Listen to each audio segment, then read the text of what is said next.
Zombie, Darkest Night, the newest mode in the zombie universe, is here. This time, the rules are different. No more parachuting, as players will be placed at random locations on the map when the match begins, and there is no single winner. Players must work with their teammates to spend one long night in the match and stay alive until the sun comes up. Waves and waves of zombies will spawn during each of the 3 foggy periods at night, and supplies should only be scavenged when the fog fades. The main objective is not to defeat other players, though this doesn't mean they are harmless. Players may need to work with other teams when necessary, but should also watch their backs in case the Fragile Alliance goes south. This will be a unique experience for every player involved. This new mode also comes with a passive skill for every player. Understanding these skills will be the key to staying alive in this long night. Can you ride out the night?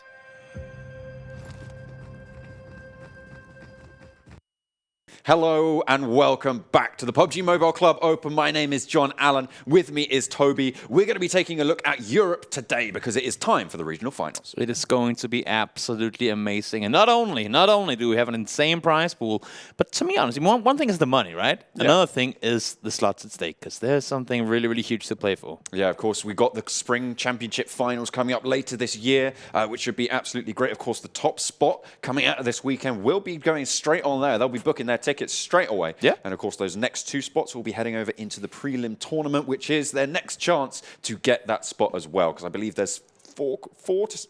I have to double check. I think there's 4 or 6 qualifying spots coming from that prelim tournament as well. Yeah, it's going to be absolutely insane. I mean, the fact that you have all these guys playing throughout the tournament so far, we've had the pleasure of following the Indian region, the 2 of us. You'll get to cast all the regions practically when it comes to the finals.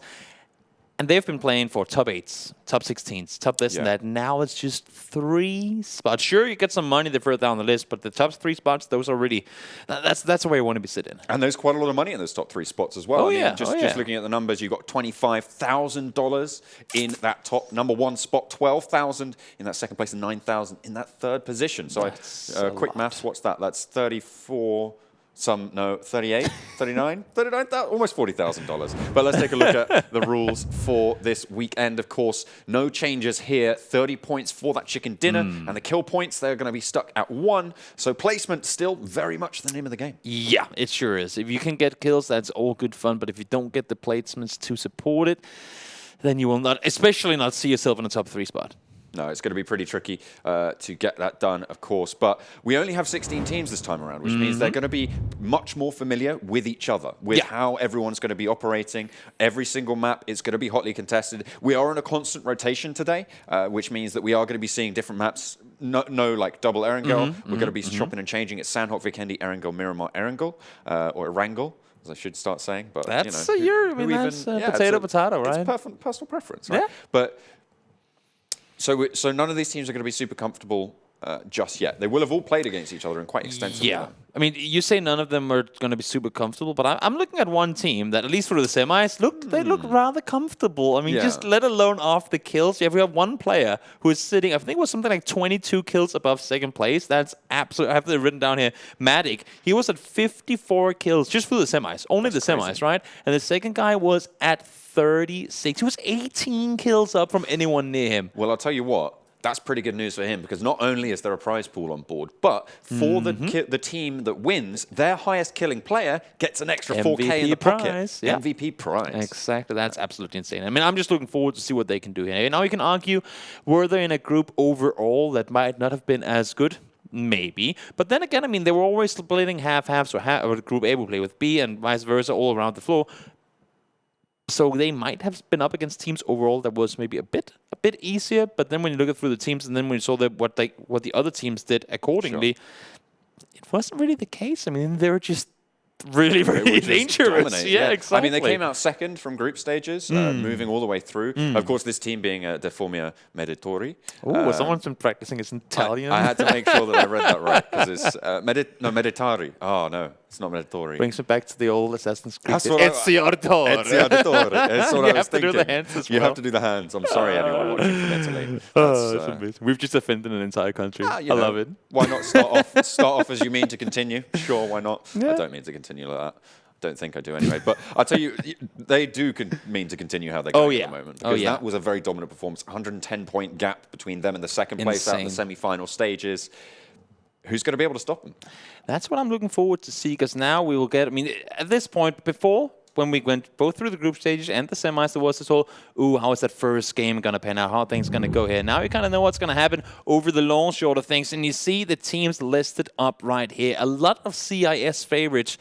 In the sense of AVANGAR, you got organizations in there like M19 and Team Unique, both from the PC and from the PUBG Mobile sort of regions. Very, very big and respected CIS regions. A lot of representation coming out from them there. And not only that, you've got the likes of Team Queso, a well-known mobile organization in Europe with teams across various different games. So they're obviously branching out here. Besiktas, a traditional sporting organization as well. So you've got people coming in from all walks of life and giving it a crack. So it should be a really good, fun set of matches. It is going to be really good. It's going to be good. There's going to be a total of 12 games played, and to be quite honest, that's not a lot. Normally we say, there are so many games to play. 10 games, so even less, even less. Yeah, that's the other regions doing something. Yeah, it's a little interesting. But normally we say, there's still like 15 games to go. They'll make it work. They'll fix their wrongs, and then they'll kind of come bouncing back here. Honestly, if you're looking for a top 3 spot, I'm saying you can have probably, I'm going to say 2 games with under 10 points.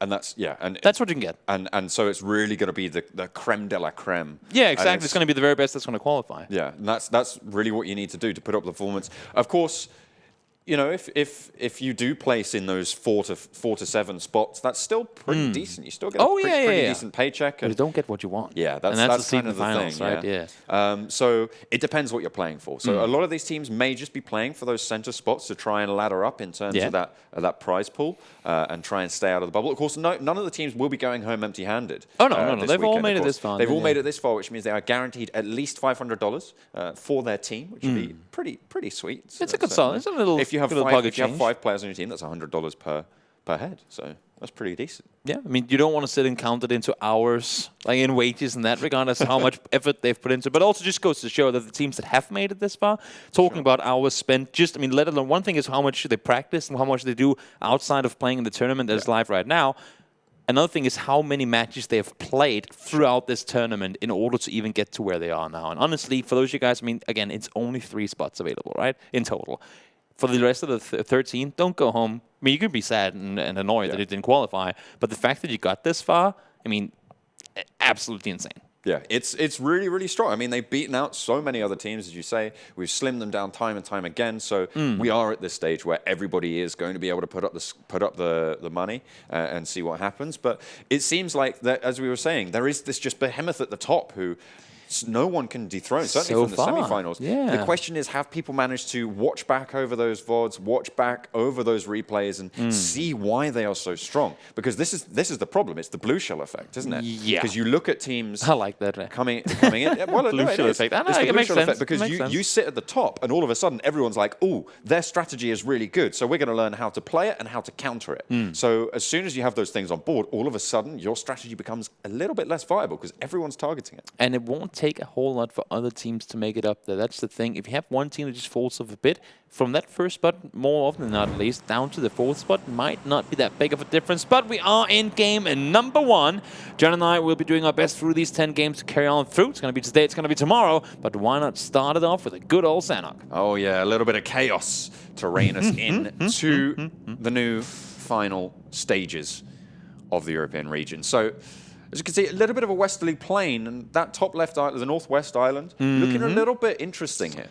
Yeah, it is. I mean, at least as far as the playing go, of course, we don't know exactly where that circle is going to head for us, but it seems like the majority of teams are going out to the eastern side. Again, it is the bigger island. Statistically, there's a bigger chance that that circle will go there. And honestly, the worst thing about Sanhok, one thing is foliage and whatnot, but those rivers in between the islands, you just don't want to get yourself caught on the wrong side once it determines which side it's going to go to. This one, though, unless if it really hard shifts west quite a lot, it should most guaranteed to go towards the east. AVANGAR, they dropped out early. They're going to be getting some nice, decent loot on board Camp Charlie. You got Magic as well over Kampong. And it seems like everyone's pretty spread out at the moment. Although I'm seeing quite a lot. Look at that spread coming out from Team Ultra. This is a thing that I was looking forward to in the aspect of, with only 10 games to play. I mean, one thing is when you play a 32-game round. Ooh, we actually have a fight going on here already. Seems like Ultra found themselves a player. He's going to be looking for the shots. He is going to be able to spot it out. Already half damage. No health, no vest, though. Going to be coming through, turns the corner, goes for the spray, gets the knock. That's going to be pretty good, as he is just going to be able to finish off. No one really waiting in the wings there. And it's a nice early pickup for Ultra Team. Yeah, timing going down real early, and that kind of shows what I was going to say just before. How aggressive are some of these teams going to play? Because you can dare a little more when you have so much more room for, I guess, mistakes in the end. But as I said before, if you're playing in a league where you have 10 games to get a top 3, it's limited what you're going to then do. Right now, both these teams are taking cash. There's Ultra Lusada as well right off the bat. They're giving as good as they get, and they are going to pay the price just that little bit. You see, they are going to find this knock. Should be able to just finish that one off, so it's 1 apiece. Right now they're sharing first place. But they've also taken a lot of casualties and get in there. Losing players this early on, and especially on Sanhok, such a team fight-based map. I mean, the teams to me that make it out the best on Sanhok are the ones that can play as a unit, play as 4, run around kind of military style, clear objectives, hold each other's backs, especially when you move around in the open.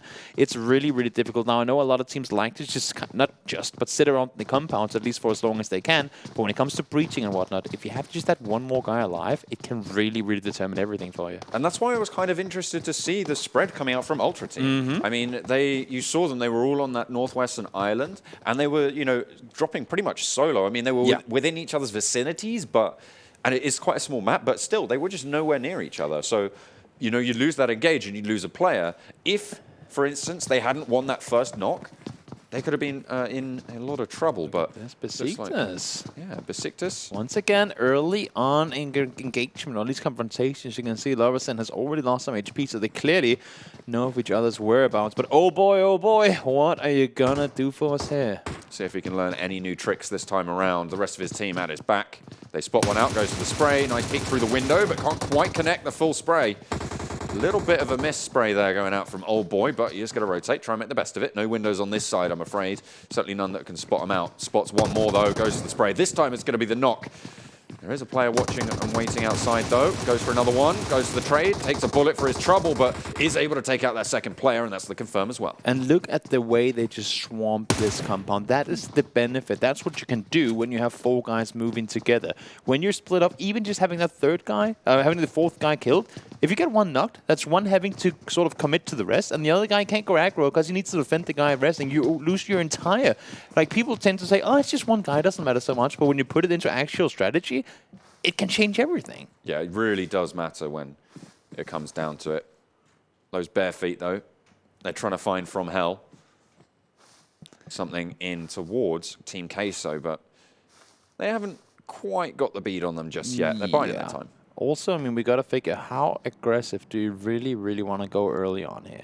I mean, sure, it can showboat you and it can get you into those crazy 10+ kill victories. But as we saw before with Ultra, for example, they get a kill. Sure, that's all good fun, but you lose a player in doing so, and is that really worth it? Then especially when we're talking a point system that is so placement heavy as this one, is it really worth it to take those early engagements, or should you maybe more play, not necessarily scared, but just really go passive on it early on? KUMA, they have themselves a compound. Pretty safe for now. You can see there's one of the remaining Ultra Team members rotating along the side, but M19, they've taken a casualty. They're taking a knock, and there's a push coming in. I'm not sure if they're going to over-aggress on this one. Seems to me like M19 might be able to stay put. The only thing is he's all by himself, and as you can see, ASA, they seem rather committed. They lost a player early on as well, I believe. So, yep, just 3 guys running together there. That's going to be them trying to push on forward. Tommy wants the first one to go down, and as you can see as well, the M19 guys, they're nowhere near. Yeah, there's no way that he stays up here. He's just gathering info for the rest of his squad. He's going to crawl himself out the door, but I don't think he's going to be staying safe for too long. We'll spot it out. There we go. Donates over his gear. Besiktas loses one once again as well. Under fire, Unique. Old Boy yet again. Unique, they're going aggressive early on. I like to see it, but still... It's really only rewarded if they can do so without taking casualties. We just talked about it before. I like them going aggressive. They're getting a lot of points early on, so not full on relying on those placement points. But again, with placement points being so crucial, you can't really not rely on them.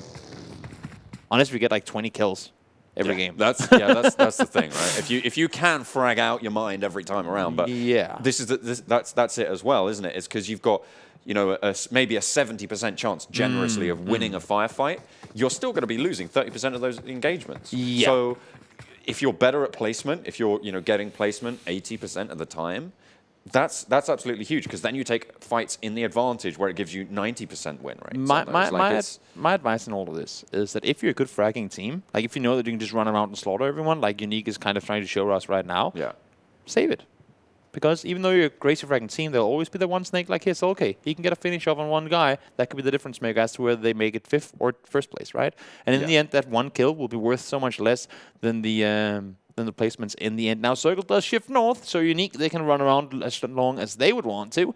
People down south, though, we're looking BML, AVANGAR as well. They have a little bit of a ways to run. I'll tell you who I'm worried about, though. It's ASC and M19 over on that northwest island. They both have to make that cross, and they're going to be trying to rotate into several teams there on that western flank. You can see Unique, they're looking for that last place. So we killed 3. There's got to be one more, right? Now, Ultra taking casualties once more. They got themselves the first kill of the game, but they've just lost their 2nd player. Not the type of start you want to these games. Again, we said before, only 10 games to play, with the top 3 being what all of you, I would assume at least, all these teams are kind of looking for.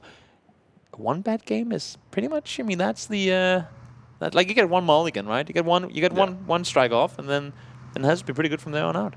Yeah. Well, with Tommy going down, they are going to make a little bit of a rotation. ASE is one of those 2 teams on that western island that do have to make that rotation. They got themselves into a vehicle, but they're all stacking up on it. Naughty, naughty. That's not how you want to do it. Yeah, especially on Sanhok. So many trees, so much cover where people could be hiding, just waiting for you to come on forward. Now DM here, our absolute beast of a team, at least through the semifinals. We'll see if they can make that same thing work coming into the finals here. Of course, doesn't matter how well you did it there. If you can't deliver when it comes down to it, then there's going to be no final spot for you guys. Yeah, they're just off to the side of Paradise Resort. They're sitting it's a decent spot here because, of course, the circle's pretty much slap bang right on top of them. So they're going to be happy with this compound for now.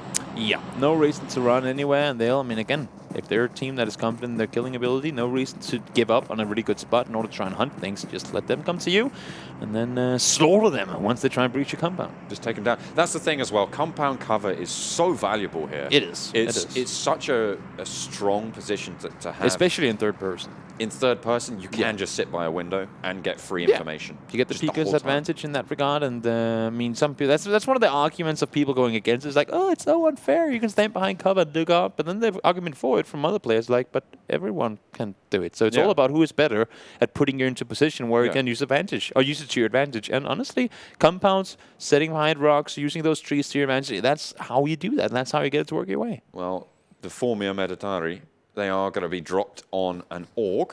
So that's a nice pickup for them. They pretty much get that one for free. AVANGAR moving into that southeastern side of the circle. They got FROMHELL just in front of them on that line of attack. See if they're able to push through. But for now, we're still at 16 teams. No teams eliminated so far. We have lost a couple of players, though, make that 9. You can see BML, they're playing it ever so cautiously as well. They're making their way in from the southern side. We saw them on the map just before. They have a little bit of a run to make, but they sure are close to the circle. Now, should the next one go far north, we know that the later on in the game we get, the shorter the period between those circles closing will be. And if you're on the edge for too long, it's going to be tricky. Now, ROsq here. I'm a little surprised. I mean, we talked about it when we were coming India as well. One thing is playing passive in the compounds. I respect that, especially with so much at stake here. You want to stay alive for as long as you can. But it doesn't mean that you're just going to technically, and I know they're not, but sit around and look into a wall like we see right here with TQG. I mean, they're in a compound. They're in the circle. That's all good. But what if that next circle goes away from you? You have to be ready for it, right? You have to sort of do something to be proactive and look around, see what you can get some reconnaissance going, and it doesn't seem to me like they really are. Teams like Magic, though, they're just going to be jumping and leaping about on top of the rocks and jumping around. So they're pretty confident no one's nearby. Maybe they've just got a read on something as well. Yeah, when they are in an open area. And the thing is, that's dangerous, of course, if there are teams ready to shoot you from cover. But as you could see there, they had their wits about them. They had the info that they needed, and they are making their rotations on in. Gold will be doing the same thing from here. making the run along the southern edge. That could potentially be running into BML down the southern side, but now Circle goes Womp north once again. Their compounds in the center. Paradise is completely open, actually, as well. So there's plenty of room for teams to take spots up there. But another thing is, for those teams that are currently on the edge of the new circle, are they going to sit around waiting for players? Or are they going to take that spot themselves? The rotations do have to come, though, from that southern side. And with the river guiding them in, there's a big funnel going on there. Yeah, and that's the thing. Side. So about 3 teams are going to be clashing on that northward rotation. So we're going to be looking out for that. Circle, so sort of phase 5 is really where we expect a lot of the major names to start dropping, to start putting in those frags. And you can see the circle has already started closing, and the periods between these circles are so deadly. You do not have a whole lot of time to do your reconnaissance, to scout on forward. And that's why I'm saying, if you are inside the circle, you gotta be on your tippy toes all the time. Now, AVANGAR, they're running into an ambush. Gonzo all by himself gets completely obliterated, and the rest of the AVANGAR players like, well, I guess we're not crossing the road anytime soon. Team Queso with a little bit of cheese there coming in. They were just waiting for it. They heard them around. Ooh, good nade thrown in there, though. That's one knock coming in for AVANGAR. Maybe they'll do a bit of retaliation here. Yeah, of course, Team Queso actually playing with 3 players. You can see on the top left of your screen. So they are down already. Another nade being thrown on in, but this time it's from Team Queso. AVANGAR just push back just a little bit. They get the res off. Main thing here is for AVANGAR, how willing are you to commit to try and do this? I mean, they have to cross that road eventually, right? But are you going to run in and take a fight? Or are you going to try and hold it off? It's a 3v3. Now, they don't know that Genso is only 3 alive. So, I mean, that Chiguchi is only 3 alive. So they're going to maybe, just maybe, sit around for a little while longer and see if they can find an escape elsewhere. But at the moment, they have a pretty strong position. You see Team Queso here, they're stuck in a single building. Yeah. They're really, really vulnerable to a third-party situation there. But an airdrop in the middle of nowhere leaves an MK14 pretty much towards ROsq, but in goes Mackie, able to get a knock, nicely done, onto Carrick by the door. So they're not going to have that strength of position. You're going to see Team Queso have to make some rotates. They're probably, what I would suggest for them is to actually rotate away from this compound. And that's the thing, right? Especially on this map. If you're Queso, if you're AVANGAR as well, even... It's just Sanhok for you. I mean, spend too much time around here and it's going to get you killed. Now, Solke, he avoided death from Unique just before, but now OBS has made their way on up here as well, and that could be that could be another team finding him. I wonder how long he's going to chill by this little pile of wooden planks. Well, placement is the name of the game. That is true. That is true. And who's going to check behind this pile of wooden planks, right? Who's going to expect someone to be camping for so long then? I mean, all honesty, with so much on the line, you might just want to expect all those sort of things. Like, you can expect the unexpected. I think it's going to be the go-to for any team playing this tournament right now. Everyone just healing up at the moment in this little micro-engage coming through. Small thing, but liking that Carrick is using bandages rather than first aid that he had available. He knows that he only has 1 and he had plenty of bandages, so instead of getting that fast heal up, he knows that they ain't going to push anytime soon, and if they do, he's ready for it. So, smart place, smart priorities. But he's got himself a pan, and that's the main thing. That is true. That is the main thing. That is a BM weapon of them all. What's that design on it? It looked pretty cool. Okay, but here we go. Might see a little bit. This is that southern side. This is that southern push that we were talking about. An Epic coming up against Gold and already Nox coming through. But Epic really the ones in trouble at this stage because Gold have that forward position. Kingsman actually moving back and wants to look to go for that res. Interesting. Dangerous in the zone. Let's see if they're able to pull it off. Wow. But for now, we're still on 16. Look at that shift. We're over to Paradise Resort. That is one hell of a Paradise ending if I've seen one. Hell, well, I mean, they're sitting pretty well in it. They're pretty much putting the name down of the Paradise Resort as to what's to come because all these teams that are around right now have to make their way down. Now, DM on the southwestern side, are they going to stick around here? Or are they going to try and get themselves into a more center position? They did go center with the first circle. Now that it shifted them on the edge, I wonder what they're planning on doing. Queso and AVANGAR, they've been here for a while, but now AVANGAR, they have to push across somewhere, somehow. You can see Bandita has pushed around the backside to try and see if he can get some more vision. But, well, I mean, they ain't really giving him a whole lot to spot for. There isn't too much, is there, at all? Yeah. Epic, though, they made their rotation. They did break away from their fight. Did go just a little bit northwest, and they're out the circle now, but they've only got 8 seconds till the next one's going to push. Luckily, it's a very southern circle for them, so they don't have to make that strong rotate, but... With DM right in front of them, that's going to be pretty tricky to push on in, and it looks like they're heading straight into the jaws of death. They will need to just take their time and not do anything overly aggressive. Let everyone else fight, and honestly, tank a bit of blue if you have to. Just if you're only 2 guys alive, placement points being as important as they are, do not try and aggress on any fight, because that's how you're outnumbered. ROsq taking a little bit of a fight with Magic there. They do manage to get a knock, but they are crossing out in the open. Magic have a strong position here, but these rotates do need to start to come on in. Harp has been doing a lot of damage in the semis so far. He's sitting at a tied 4th with 31 kills through those, so clearly a heavy hitter. But with Gum going down right now, I'm not sure he's going to be able to do anything. And nope, he's running around on off. I like to see it. Honestly, as we talked about just before with this point system, a good disengage, especially before the last couple of fights, a good disengage I think would outweigh engaging pretty much all the time. Until you get to sort of the top 4, you're really sort of guaranteed to do better off disengaging. But again, Team Queso, they're now fighting on multiple fronts. AVANGAR, you can see they've rotated away. And the fights are coming in now from the east, from BM.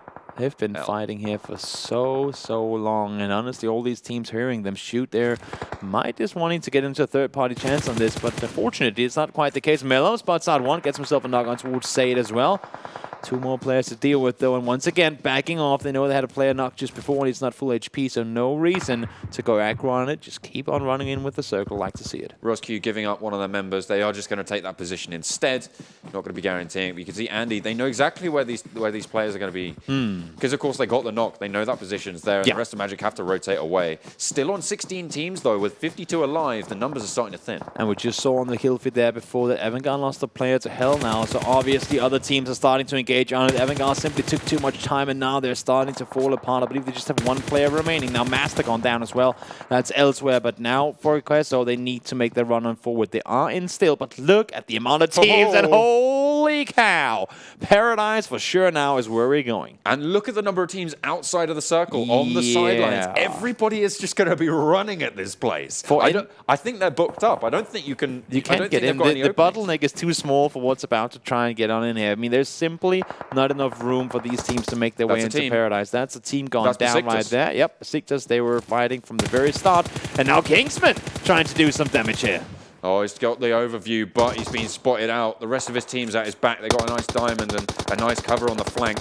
The hillside's going well for them. There was a Molotov over the top. Kingsman, though, not going to be displaced by it. Not just yet, anyway.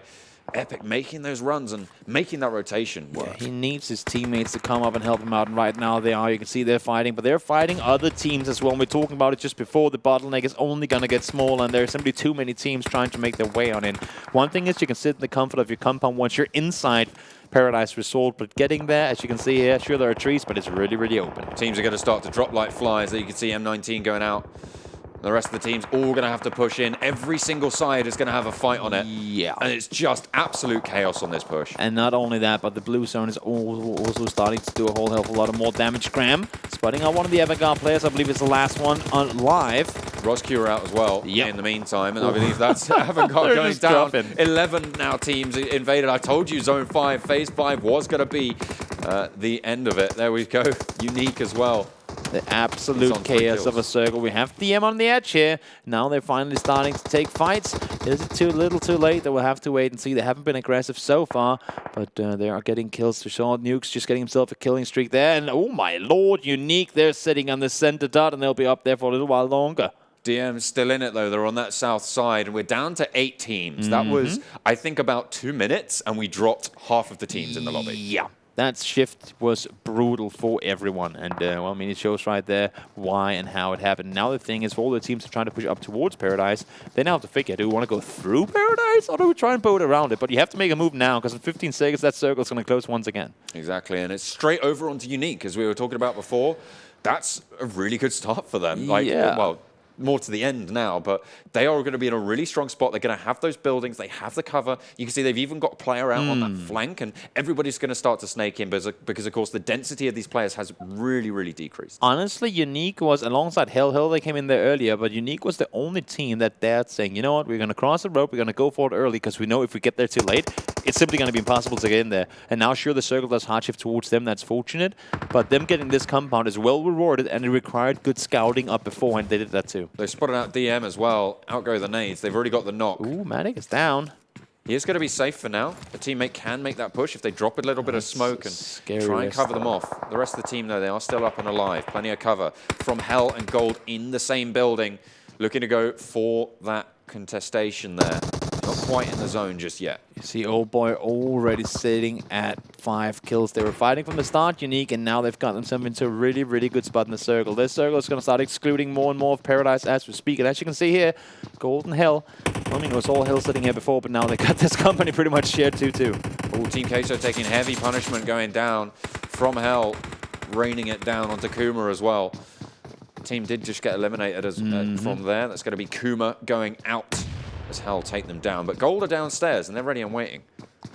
Yeah, they have to find out how they're planning on making the jump on off. And once again, the circle's completely excluding the Paradise, or at least the main resort. I guess you can say that the building that Unique is in is part of the same terrain or same area, but leaving the main area. And holy cow, that's an 8 right in the money. Look at that shot as well, over onto White.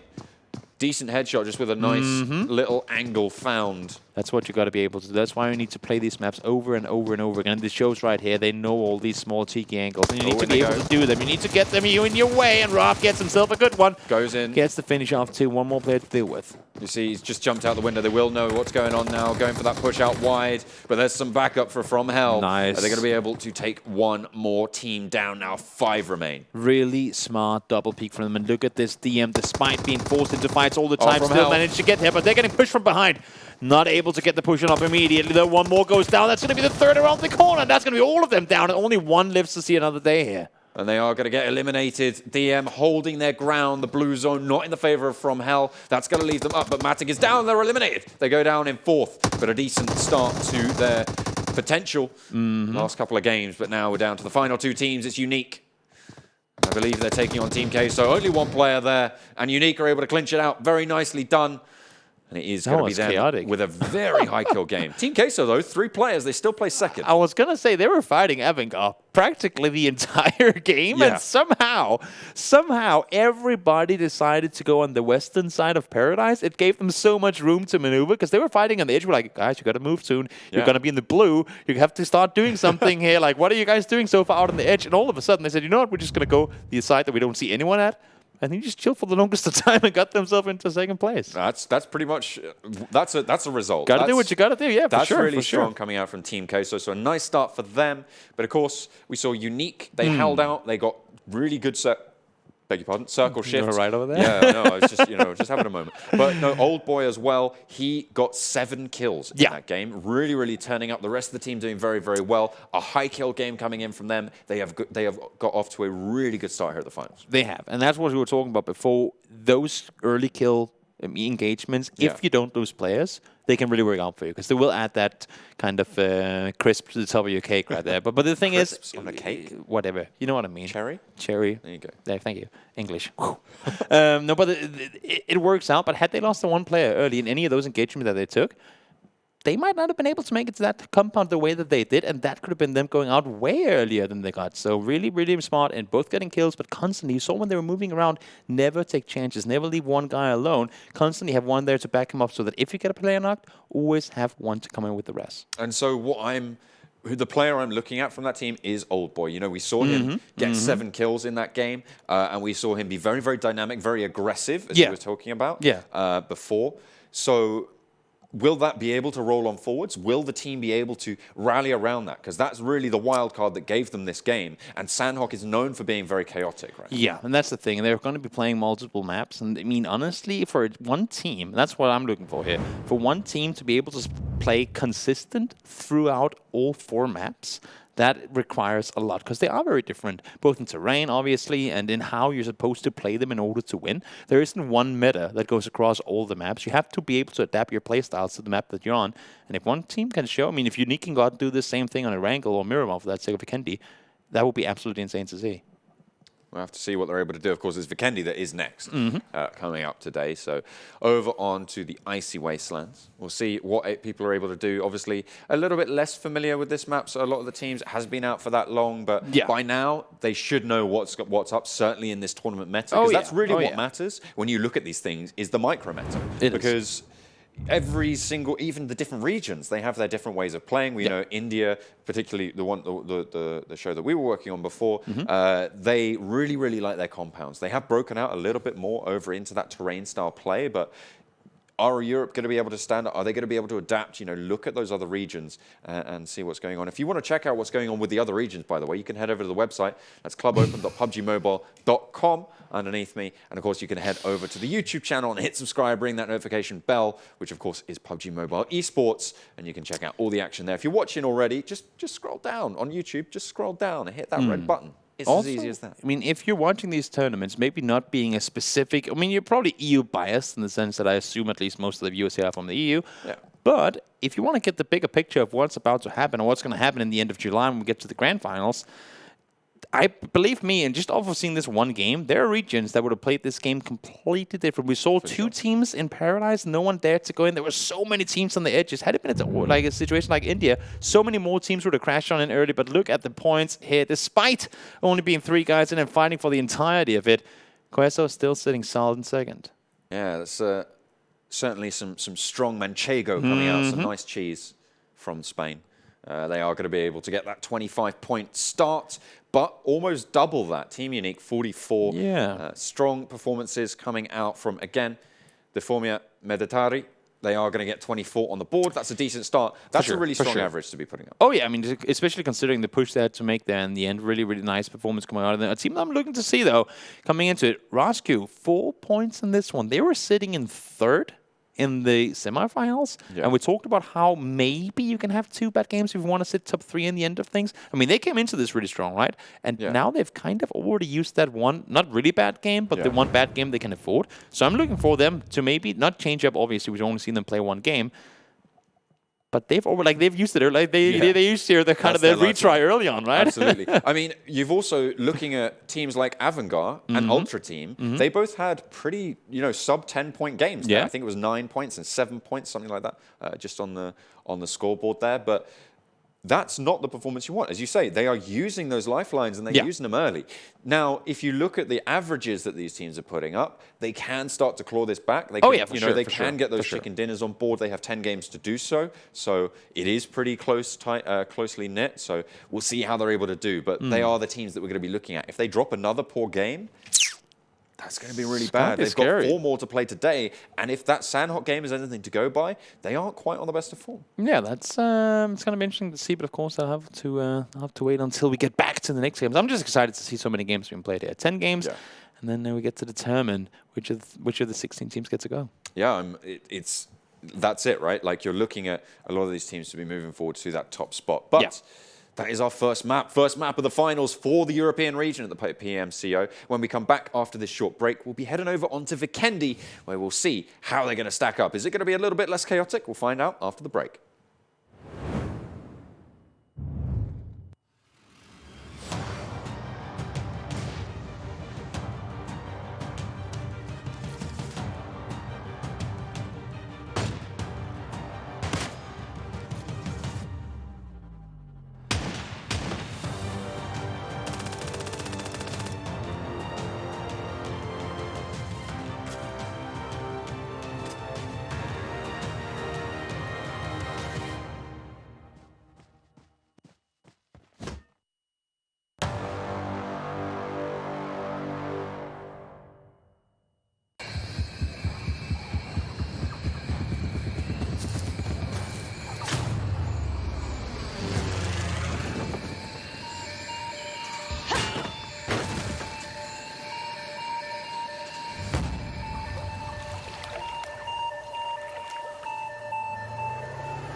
PUBG Mobile for free.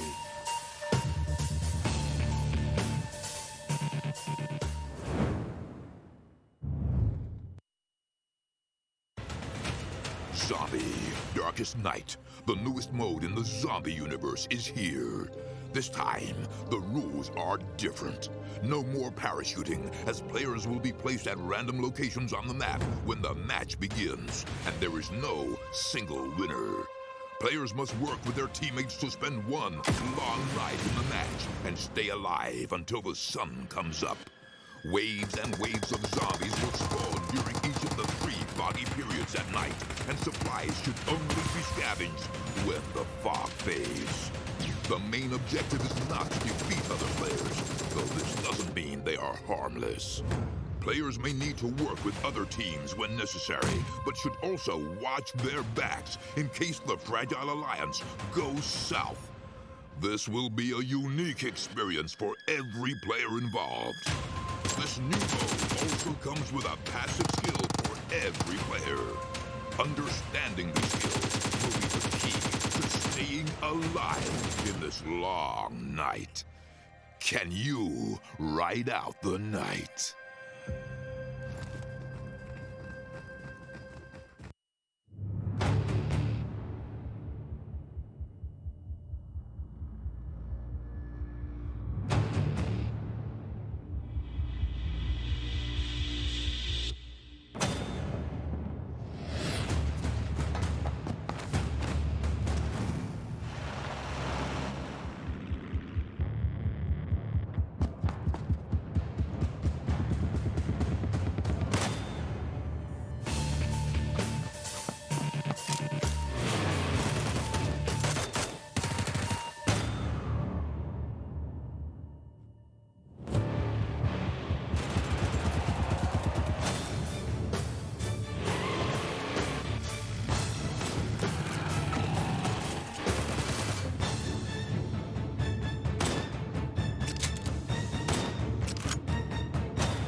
Welcome back to the PUBG Mobile Club Open European Finals. My name is John Allen. With me is Toby, and we are going to be getting into some more action. We saw Unique take Sanhok, the first game of today, with 14 kills. A really good start. That was interesting, and as we talked about in the game as well, the fact that they dared, as opposed to pretty much everyone else other than Hell that had been there from not the start, but earlier, they were like, okay, so we have two chances here. Either it goes outside of the city, or outside of Paradise Resort, which...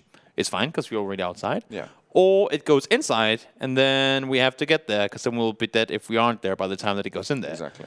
And they said, you know, I mean, it's a win-win for them. If you go there, you can always run back out.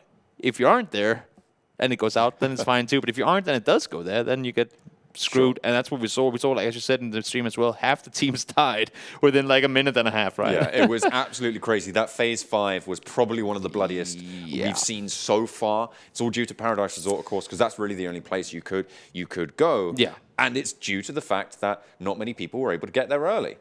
We'll see. But yeah, if you want to check out the standings from that previous game, you can head over to the website. That's clubopen.pubgmobile.com, handily displayed underneath me. And you can check out the replays over on the YouTube channel, PUBG Mobile Esports. Yeah, that's where you got to go. Also, as we said before, if you want to check out some of the other regions, they'll be on there as well. On the website. You can, of course, get all the info on the homepage. There are plenty of regions playing. We had the pleasure of covering the group stages and the semis for the Indian region. I don't know what he's doing over there. Kind of Mr. Beanie moves. Oh yeah, they took it away. I wonder was why channeling now. my inner Rowan Atkinson. Oh, that's yeah. You're doing well. I think it. Yeah. Also, he has like a greenish jacket as well. That's Mr. Bean. That's my Mr. Bean impression.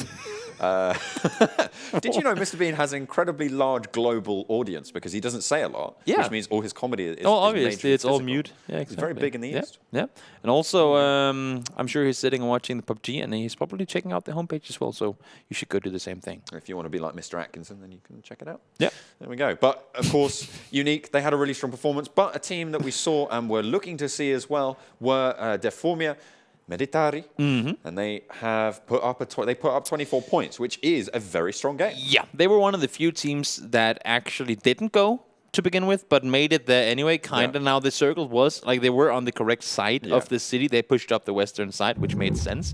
You can see the point of the first game right there as well, and that's why they get themselves up into that third spot. They weren't on the busiest side, but still, as you could see, they had a very narrow passage to run on up, and they realized that because they ran up, they secured the top of it, but then they didn't just overcommit and try and take the fight with Unique. They said, nope, we gotta secure our backs as well. And right as they turned it around, boom, here comes Hell.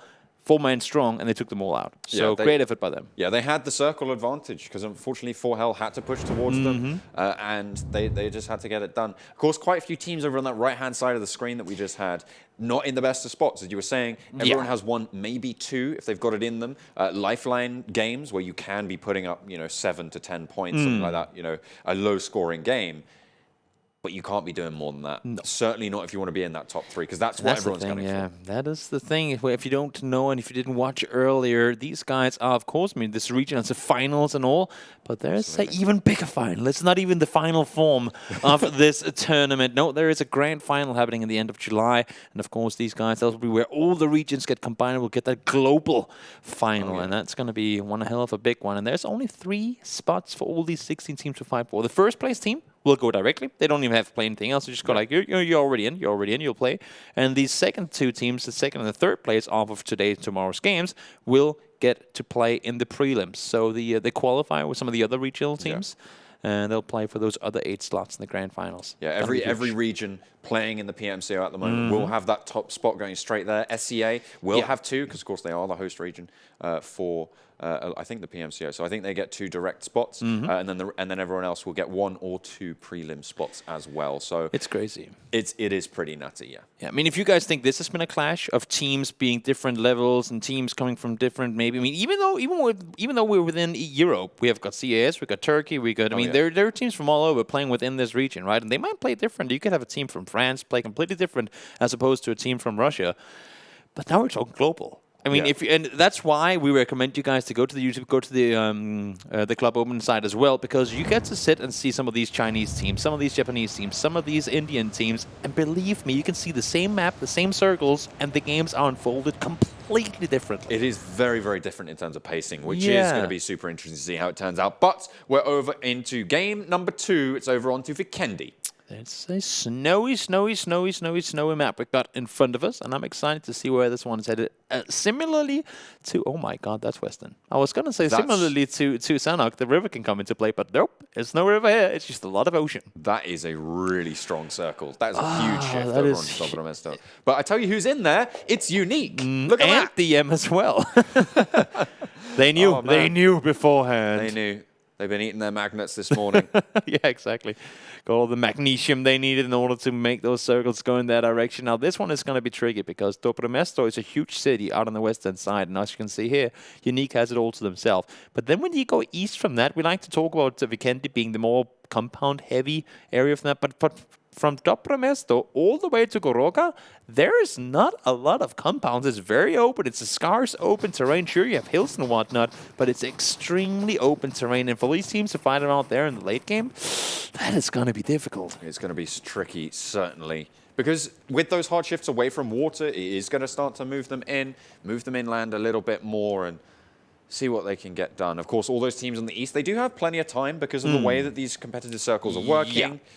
Zone 1, you could see you got, over 4 minutes on the board, so you're going to be fine to drop there and make those rotations, but you need to be going in those convoys, in those vehicles, separate vehicles. Because of course, separate, by the way. Separate being the key word there, because we've seen it before. Yeah. Teams stack up, teams get shot, teams die. That's not how you want to be operating. You want to get split up at least into 3. That's 4 ideally, but 3 is okay, a good start. Already, though, FROMHELL, they're getting shot by M19. Foxy did manage to make his way on over to get the rest on up, and you did not want to go out early if you're Hell here. We just saw ROsq on our screens before as well. They were about to do their engagement. They got themselves 4 points in the previous game off of getting into 3rd place overall in the semis, right? They need to win that fight if they're going to take it. Now Foxy's trying to stay behind to get some heals on up as Robin trying to make the run on over. But now the M19 players, they're pushing and they're getting down Foxy. Foxy does go down indeed. They lose the player. It is confirmed. And M19, they start their compound breach successfully. Yeah, I do believe that this push was a little prematurely done, to be honest, because there were 4 players there. They knew who was inside the building. You have the players around you. And honestly, it had Foxy pull off a crazy double headshot there, that could have been him getting the finish off as well. And sure, he might go down. But as we saw before as well, you don't want to lose a player in these situations if you had a chance of just holding it for a second longer and doing something with it. Are they baiting this? He's in the car. He's in the car, pulling the throttle like win, and looking if they're coming. That was on purpose. That was 100% on purpose. This is forgivable to be in the same car at this stage because they've only found 1 car. They need to split off as soon as possible. This is forgivable because they pulled off a super smart play in order to secure that they weren't going to push in the vehicle. He was sitting in there. 1 guy, they first they all went 4 in there. They're like, no, this is a bad idea. Yeah. So they leave 1 guy in there. They go like, win. And then they take the 3 guys out by the doors to sit. They're going to push. They're going to try to get the vehicle kill. And we'll take them out. That was a huge trap. And fortunately for ROsq, they were ready for it. I don't know how they're ready for it because I've never seen a play like that before. But that was extremely smart. And, well, I mean, for these guys, great effort. There they go. Love to see it. They make that rotation. They get away. Scot-free. Nicely done. Nicely done. Obstruction and Team Queso down the hill. Only 1 player from Team Queso there. It's going to be Carrick. Queso got themselves a good 2nd place last game, despite being in rough situations with AVANGAR for the majority of that one. And now it seems like they've found themselves into a stalemate once again. That's kind of the entire game they had in the previous one. And Carrick is just, he's just chilling. Just having a good time. Just hanging out by some barrels, by that level 1 helmet. I love his UMP. It looks like one of those super soakers. Wilson. He definitely spots out JC.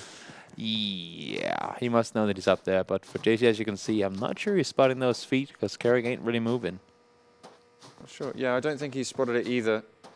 He knows he's down there somewhere. Probably heard the steps before, saw some open doors, but not really committed in trying to find him. And I like that they're taking their time on this one. No reason to over-aggress. No reason to lose a player early. As you can see, neither Voice or their 3rd teammate, KUMA over there, are in a position to help him should he get knocked. So take your time. Your 4 guys up now. Let them come over, and then push it down together. If you know he's down there, just, take your time. You have the space to move around anyway. You got nothing to prove to anyone other than how many kills your team can get in the game, how far up that ladder you can get. And this is exactly what you're talking about. Just wait, bide your time, spot it out, goes for the spray though, is going to get 1, gets knocked for his trouble. Perfect play. Even though they lose a player, or they didn't, even though they get a player knocked, they were willing to take that sacrifice and the risk of that happening because they had them pushing together. Now, had he pushed over alone and he would have been allowed to flush him, huge mistake. But right there, they were eliminating which places he could be in. They got 1 knock. It was like, you know what?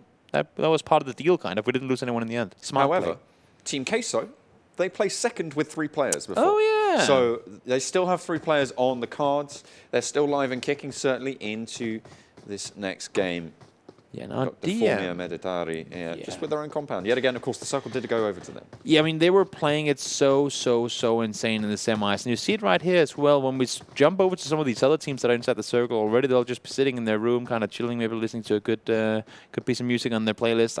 Probably not. But you know what I mean? They'll just be chilling. Whereas to here, look at these TM players. They're never sitting still, constantly moving around, trying to secure where are people coming from. Where can we go to shoot that next circle shift away from us? You gotta constantly scout forward in the off chance that it should be shifted away from. The only thing on their playlist right now is the sound of the death of their enemies.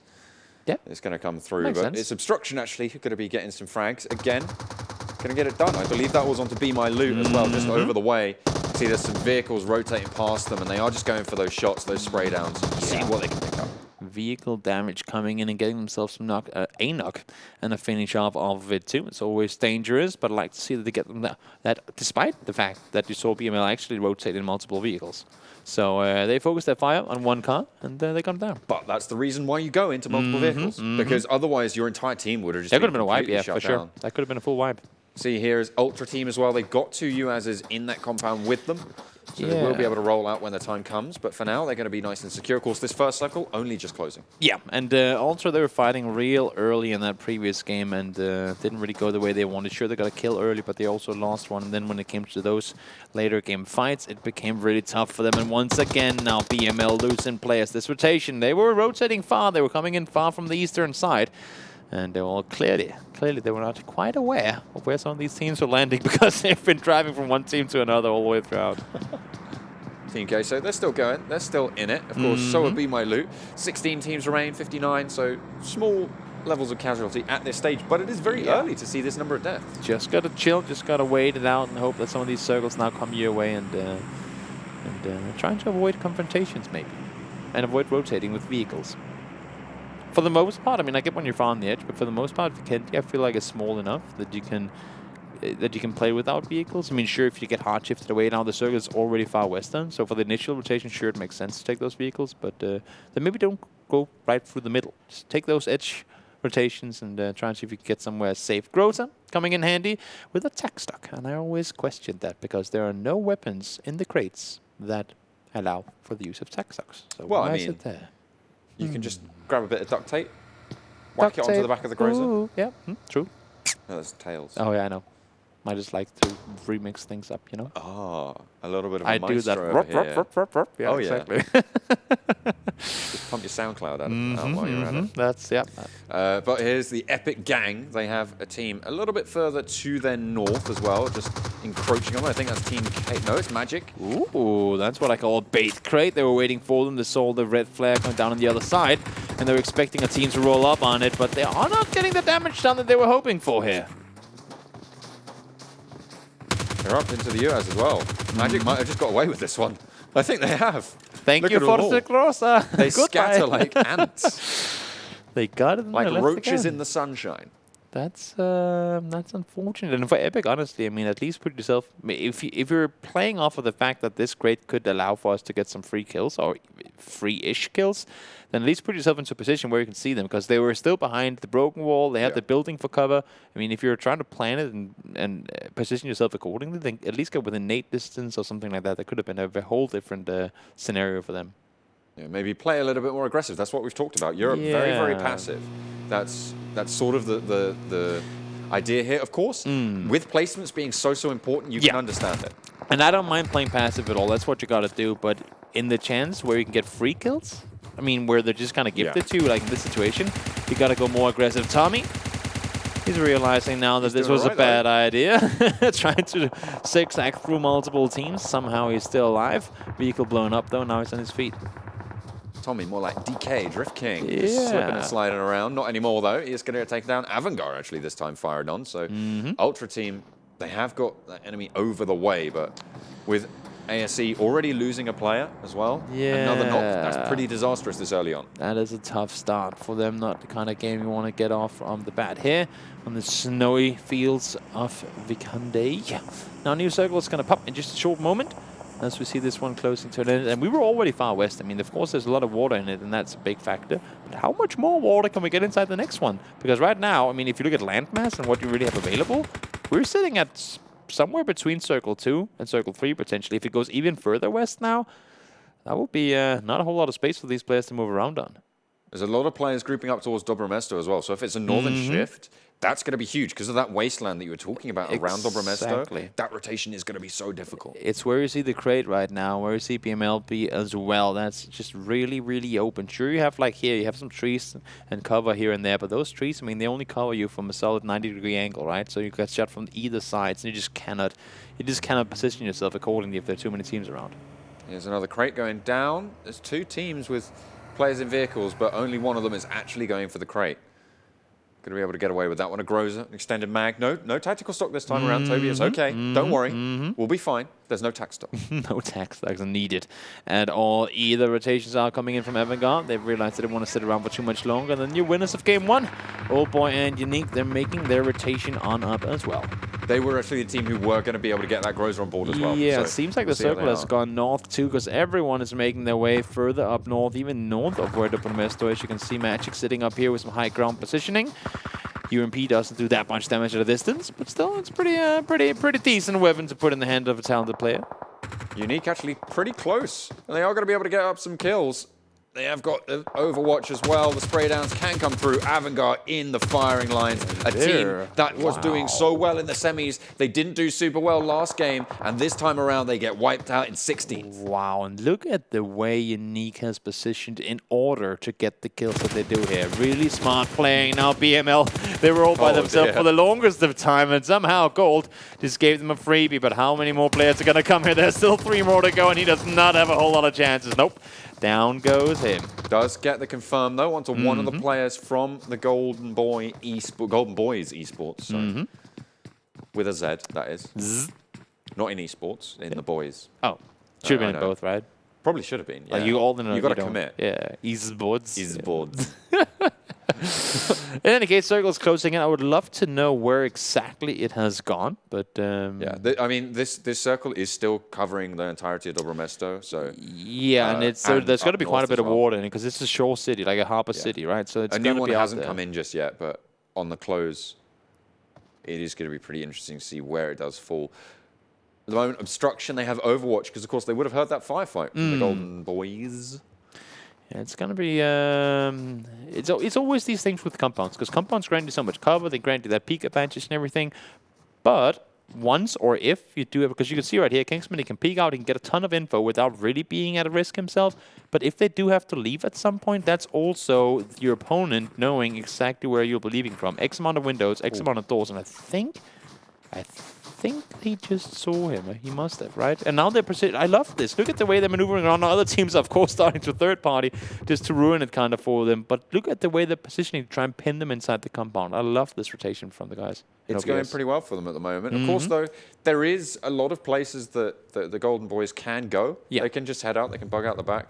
But M19, being that thorn in the side, means that their escape might be a little bit easy. You can see this next circle about to pop now. Where are we going? More water? Yep, there's a little bit of water in it, and there's a lot of people on the south. Now look at KUMA and Epic, how much space they have to maneuver around up there. I'm looking for some of these teams, maybe even Unique on the western side. They know their entire coastline is free. Get up on the northern side. We saw them before. They really knew when to take those rotations in order to avoid being part of that whole bottleneck situation. So make the move now before all these other teams do, because once it comes to that next circle, circle 5 potentially, that will be where all these teams start crumbling like flies. M249, pretty deadly when in the right hands, in capable hands, which of course most of these players are going to be. Yeah, I mean the fact that they've made it this far, right?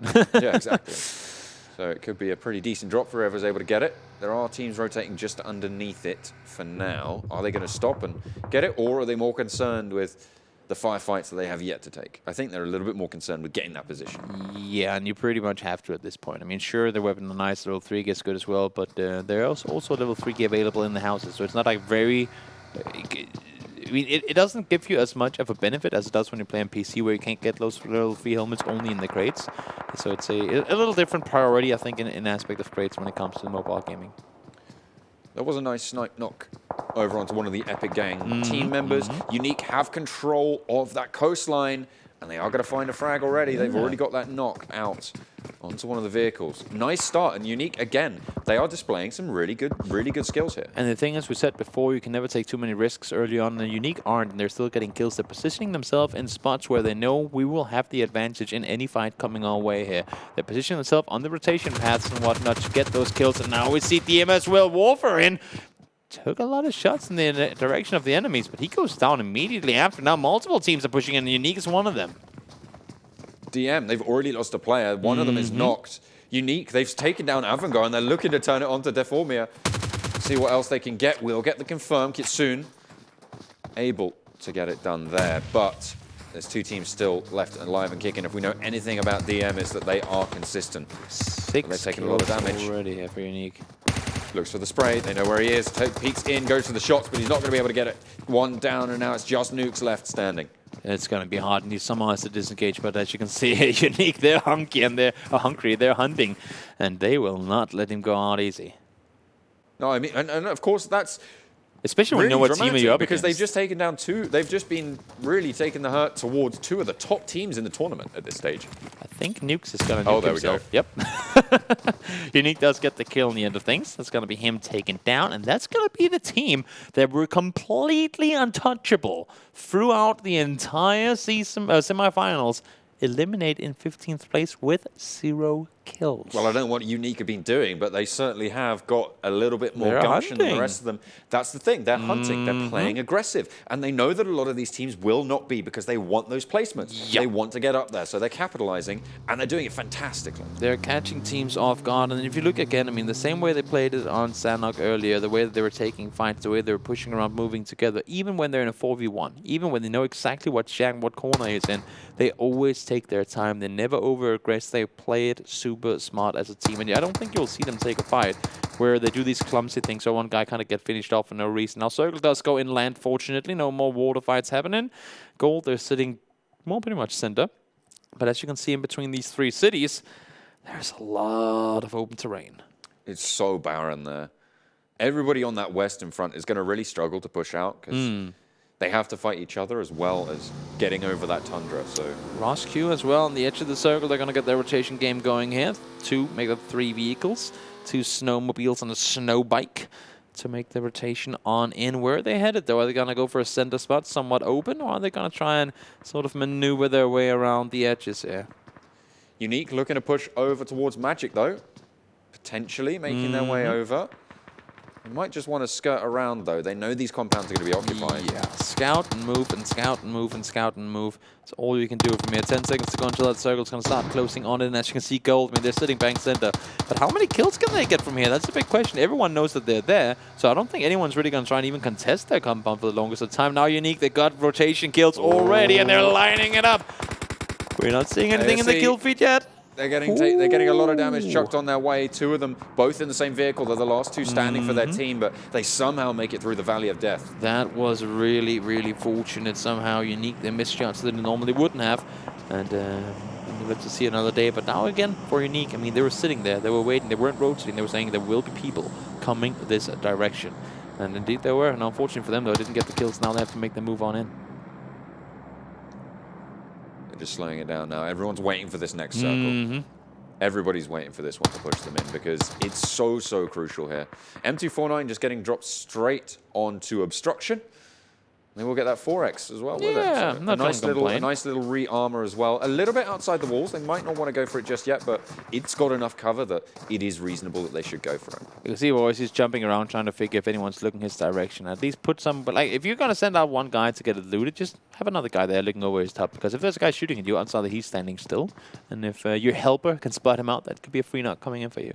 So use the crate runner as kind of a bait to maybe get a knock and a kill off your direction. Forcing peaks, that's the name of the game, especially in third person. Oh yeah, for sure, for sure. You got to use everything that you can to your advantage. And that's how I liked, I mean, the way they were trying to bait out the vehicle move early on in the game there. I mean, it's all these small things that teams will do that because it's not something you see very often. Now Circle, though.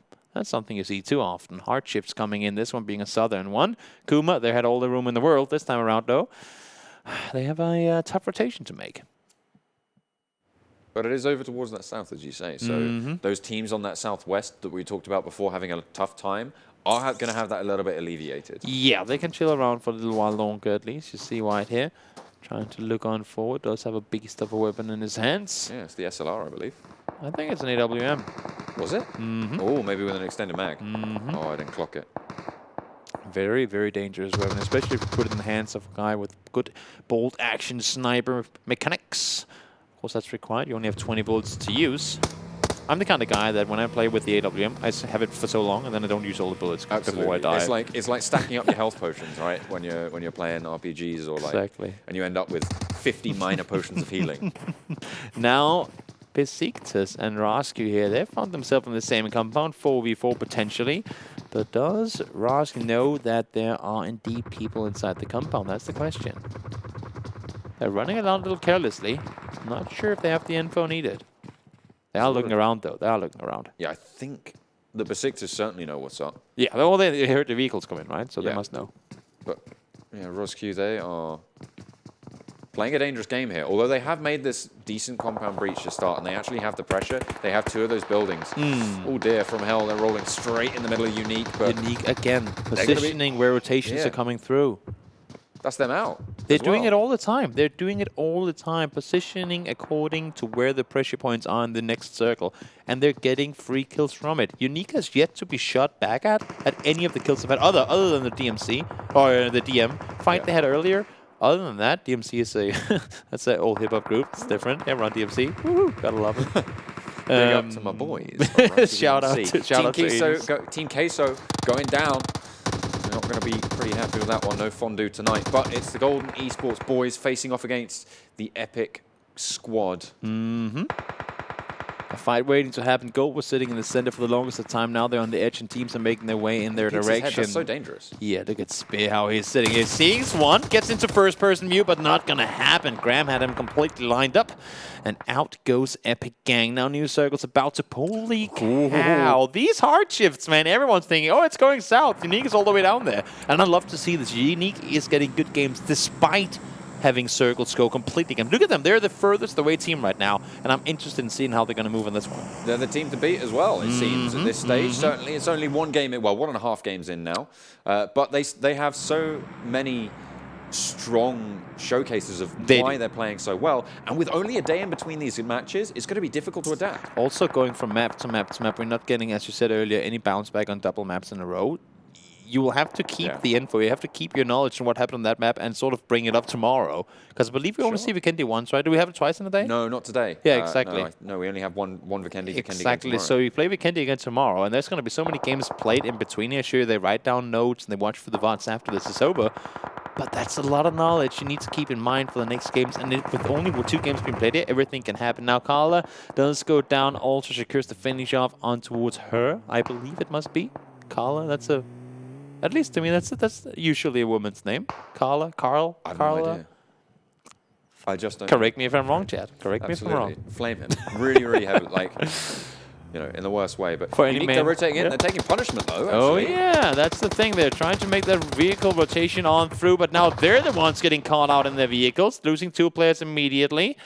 Still more players to fight on through the KUMA on the eastern edge, trying to hold off OBS, and that is a little replay coming in as he went down and out. Euro, that's a lot of... yeah, there you go.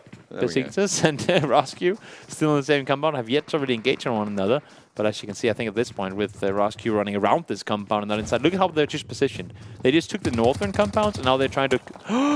oh, dear. Run! Did you just made yourself? I think that was a little bit of a team interference there, but M19, they're taking the fight, will not go well for them. Magic able to eliminate them. Not only that, but I think he might just be able to pull off all his teammates, too. That would be absolutely huge if he can. And look at the way ROsq, they maneuvered around here. They isolated him. They now have the better side of the circle, and they can wait for them to make the move. Besiktas had a chance to make the move around the west to go up and take the northern compound, or building on the compound, but not going to happen. Unique, losing down 3 players, 3 guys on their knees right now, but still one running around. Still alive. They should be all right for now, but old boy, I believe that was a confirm as well. It's not going to be too good for them. He was one of the most dynamic players, one of the players that we were saying we were looking out for. With him going down, that's going to put them in a bit of a tricky spot. But Besiktas, they're taking punishment. 2 knocks going over as they start to go for the push. Onto the bike he goes. Will he be able to get up the speed in order to make it happen? No, he will not.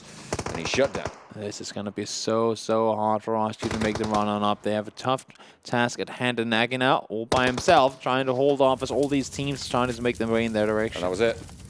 Team Unique out. Wah, wah. Seventh place, though, with a ton of kills, too. So they're still going to find themselves, I believe, within the top 5 in the overall leaderboards of the game. A single poor rotation really lost that. Yeah. They took the fight with ASE.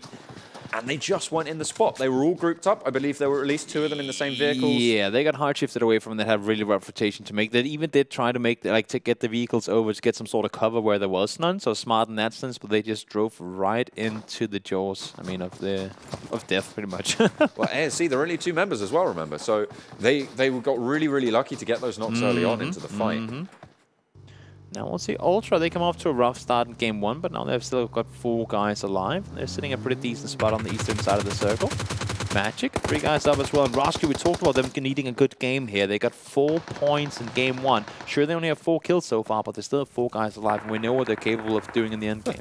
Schlumpy's just been sat in this shack. I'm chilling. The whole time. I mean, he got a double kill. It's the site of his greatest victory, but... Is he going to be able to strike out too much more? He's right on the edge of the next circle.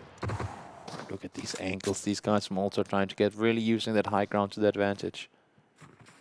They've got quite a lot of advantage there, as you say, but finally ROsq taking a little bit of hurt from Magic. A lot of damage being found, and actually if Ultra Team just look down the hill just a little bit, they might even spot out a couple of free kills coming through. Yeah, Harp was knocked, but he got back up on his feet. We talked about him in the Sanhok game too. He was one of the guys way up on the top of the overall damage leaderboards. Now they do get 1 knock on towards the guys up and above. Ultra, they will need to put their focus over here, and you can see the help is starting to push on over. 1 guy goes down in return. That's a trade 1 for 1. They will just be hiding on opposite sides. The toe gets spotted out, but not too much damage found from Moloko. ROsq, though, they have to push up if they want to get that res, whereas Ultra Team, they're going to be okay. That's KUMA going down finally, extricated from his shack. He did all he could, and he got a lot of placement points off of it. Now damage is coming in, and he goes down. He's going to get flushed out as well. Now Harp is, I believe, him and Mello all by themselves, and they're just continuously trying to make the run up here instead of trying to go west around, but they are indeed trapped in the button down here. 5 teams now remaining. We're down to the final 5. Moving on forwards. 4 now is actually KUMA going out there. Every single point matters at this point. That 5th place. And this is a very different final 5 to the one we saw last time around. Everyone is on the edge, and with the center of the... well, I mean, the center of the circle is a big downhill slant, and holy cow, Ultra just got it sent over towards them on the eastern side once more. So the 2 teams currently sitting out west, Team 12 and 14. They have a tough task at hand, and if you can time it right, in all honesty, Ultra could be the ones really suffering from it, because they're really not tunnel visioning, but focusing hard on what's happening with ROsq down here. Finally finish off the kill behind the rock. We're going to get that ROsq down on 2. Of course, they did have another res to get through down the hill, but is he spot? Can he not see that? I think he just saw him. Yeah, not too sure if he was. Maybe it was just a little bit of a too many fingers on the screen. Yeah, just 1 or 2 many fingers on the screen. But there's 2 teams out to that west and 1 to the north. 1 nade here would be absolutely crucial. There are 2 players. You can hear the nades coming in now as well. Stark does take a headshot towards him. Down to half HP. Milo does as well, though. As you were saying, nades, super important here. Magic and ASE all on those flanks as well. Ultra at the moment, they have a really strong position, but there's so many rocks here that you can just sort of play around them really nicely. Yeah. They're splitting out nicely to get info, but if 1 guy gets knocked, they have to start committing to either one side or the other. Melo is trying to run around, buy himself some time to get on or not the side. I think he just did it now. Molotovs are coming up now to another pressure. Is starting to be put in from other sides as well. That forces Ultra back. A couple of knocks coming through. Mello will be stopped in his rotation. Harp now, he's pushing up, will get shut down. That is Vasil from Magic to be able to take them down in 4th place. But now Magic are pushing for the threat onto Ultra. It's going to be a 3-way fight here. It's going to be a difficult one, too. ROsq getting 4th place is a great step up from their first game right there. And now Magic. 2 guys alive, Master and Vasil are trying to do damage, but we talked about it earlier, how trees only grant you so much cover, and he gets taken down from the side. ASE, they are 2 players. They will get the res off Magic. Under threat now from Ultra. 4 players left alive. They have such an advantage here moving forwards. It's going to take a miracle maybe the team's teaming up against Ultra. And they've already managed to find one. They do trade it back, however, with ASE losing another down. That's going to be really tricky to get that one up. Yeah, 1v4 here. I'm not seeing anything but an Ultra win. But then again, I mean, we have seen crazier things happen before, and we got to keep in mind the skill set of all these players. I believe Champion has 4 kills by himself so far. We see Rez is coming in. Stark gets back up on his feet. Back to 4 players once more, but this also allows for ASA to get up there, second player. 1v2, v4. The powers of 2 collide. In all honesty, all Vassils should do here is just try and tank it out and see how much longer he can stay put and hopefully force ASA and Ultra to fight before, because that one difference in placement points really is a lot of points in the end of things. As they slow it down, this next circle is going to be what's pushing them in. It will close fully this time around, so you can see Ultra starting to position to a more central place.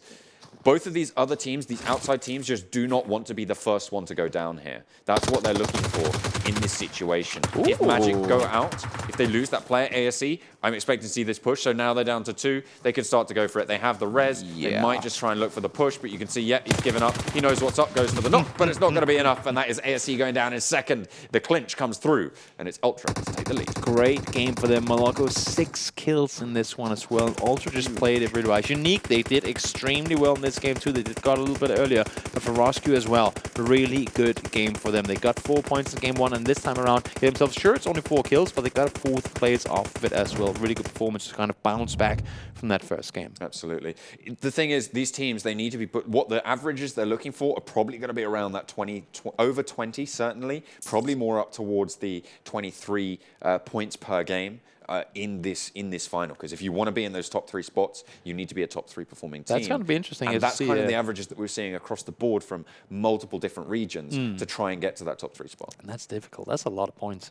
For sure. That's a hell of a lot of points. That's a huge number of points. And we saw Unique, I think they got 3, 4, so I think they got 9 kills total. They placed 7th, which I can't remember the exact number of points off the top of my head, but that should be around that region. Over 20, probably. But we'll take a look at the highlights and we'll catch up with that later on as well. But Unique, they went out in 7th. Ultra, though, they were the kings of the hill. The way that Unique played this game, though, you got to give them kudos. And it also goes to show how, first of all, how much time they put into map knowledge and which positions work better than others, but also how well they play around one another, like how many hours they put into playing together.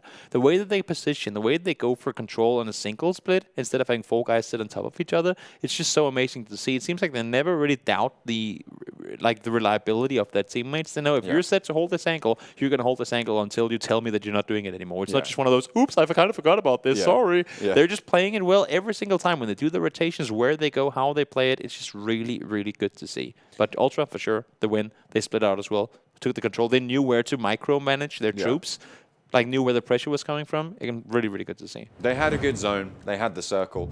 And there's not too much you can do against that, certainly in those final finishes where there's so much cover for them to just be hiding behind to rotate around. It's really difficult to assault in a position like that. Yes, especially in third person when they have the benefit of having the cover. And that's where it doesn't become unfair, because that's why we play more than just one game to determine a champion. That's why we play so many. And you will, I think every team at some point will get into a situation where they have the benefit of the position in a fight. It's just a matter. I mean, even though you have the benefit of the position, we even saw where the repeaker would be the one to get the knockdown, right? I mean, we are up against guys that are so talented. We see it in other games like Counter-Strike and whatnot on PC.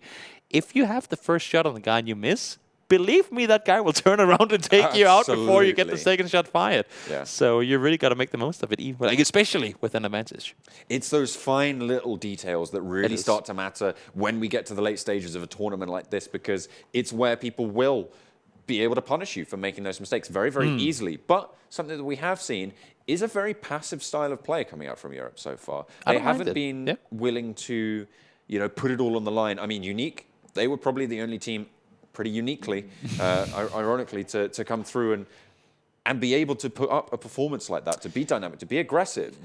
And the rest of them, they're all just very, very chilled out. They don't want to fight. There's very few engages beyond when you absolutely have to. You look at other regions, people are scouting compounds. They're aggressing onto compounds. They know they can take the fight. They're able to get out. It feels like Europe at the moment, they're just a little bit sleepy. And we talk about Unique as being aggressive, but it's not like they go blindfolded into a compound and just start shooting and everything. The thing they're doing is, as we talked about before, For example, here, they were already on the western side. The new teams were going to come towards them. They position themselves for kills where they always have the advantage. Shoot at people that are in vehicles. And even when they push down towards DM, we're like, oh my god, that's one of the good teams. What are you going to do here? They did not move towards that compound before they had the first knock. Once they got the knock, they knew, doesn't matter if they lost the guy earlier or not, we will be in a 4v3. If you play this one smart, if we move together, we can get the job done. And they did. Yeah, and unfortunately, it was just the poor shifts for them, the hard shifts. Yeah, that last one there was really tough. Them, which is unfortunate. But let's take a look at the total points. This is the standings. This isn't just from this last game. So you can see Team Unique, they are going to be still topping it out with 63 points. A really, really strong average coming out. ASE, though, no wins so far, still sitting in second. I know it's only 2 games in, so of course there's still a lot to discuss. But some of the interesting ones here, AVANGAR, they were in second in the semis. They're currently at 7 points for 2 games. Sure. They have used their they've used their spare games. They do not have any room left, in my opinion at least, where things can go crazy, and we can see Unique and ASE and all these teams on the top do completely flukes tomorrow. Yeah. But for me personally, I would say AVANGAR, Besiktas, these guys that are currently sitting in the bottom, if you have 9 points over 2 games, those are the 2 games you could afford to kind of throw away. Now you have to just not step it up, but really, really step it up. Yeah, you need to be hitting those top 5 consistently, pretty much the rest of this final stage. ROsq, another team that was pretty strong out of the semi-finals. 20 points this 24 points overall between these 2 games. Not necessarily. It's okay. It's and one was a 4-point game, right? So it's redeemable. They've used one of their lifeline cards, should we say? Exactly. In that respect, but as you're saying, really the story here: Ultra Team, ASE, Team Unique. Those are the 3 teams on everyone's lips, particularly Team Unique. 63 points. Yeah. A really, really strong start. Really, really good start. But now they got to keep it going. That's the tricky part, because other teams, as we say, over the span of qualifications to go here, everyone was looking towards DM and saying, what are they doing? And can we do anything similar like that? But now it's all about what are the guys currently in the top, because those are the ones to beat. Yeah, and if they're going to be at the top at the end, they're going to be going over onto the global finals. And if you want to know about the rest of the regions, who they'll be facing, you can head over to the website, clubopen.pubgmobile.com, and you can check out the stats, the standings for everything going on in all of the different regions. And if you want to check out the replays, everything going on there, of course, head over to the YouTube channel, PUBG Mobile Esports, and hit that subscribe button, ring that notification bell, and that's all you have to do. That's all you have to do. It's very easy. 2 buttons, you're done. If you're already, you might already even be on the YouTube stream, and if you are, fantastic. Scroll down, hit the button. Boink. Boink.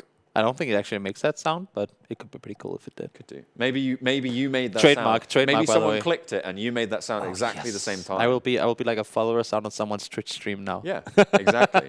Yeah. Well, that is going to be for Vikendi. A really good start for Team Unique. As we were saying, they are able to roll it on through, staying in that top spot. But when we come back, we're going to be going back to where it all starts. Of course, it is Erangel, and we'll see who's going to come out on top over there. Don't go anywhere.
Play PUBG Mobile for free.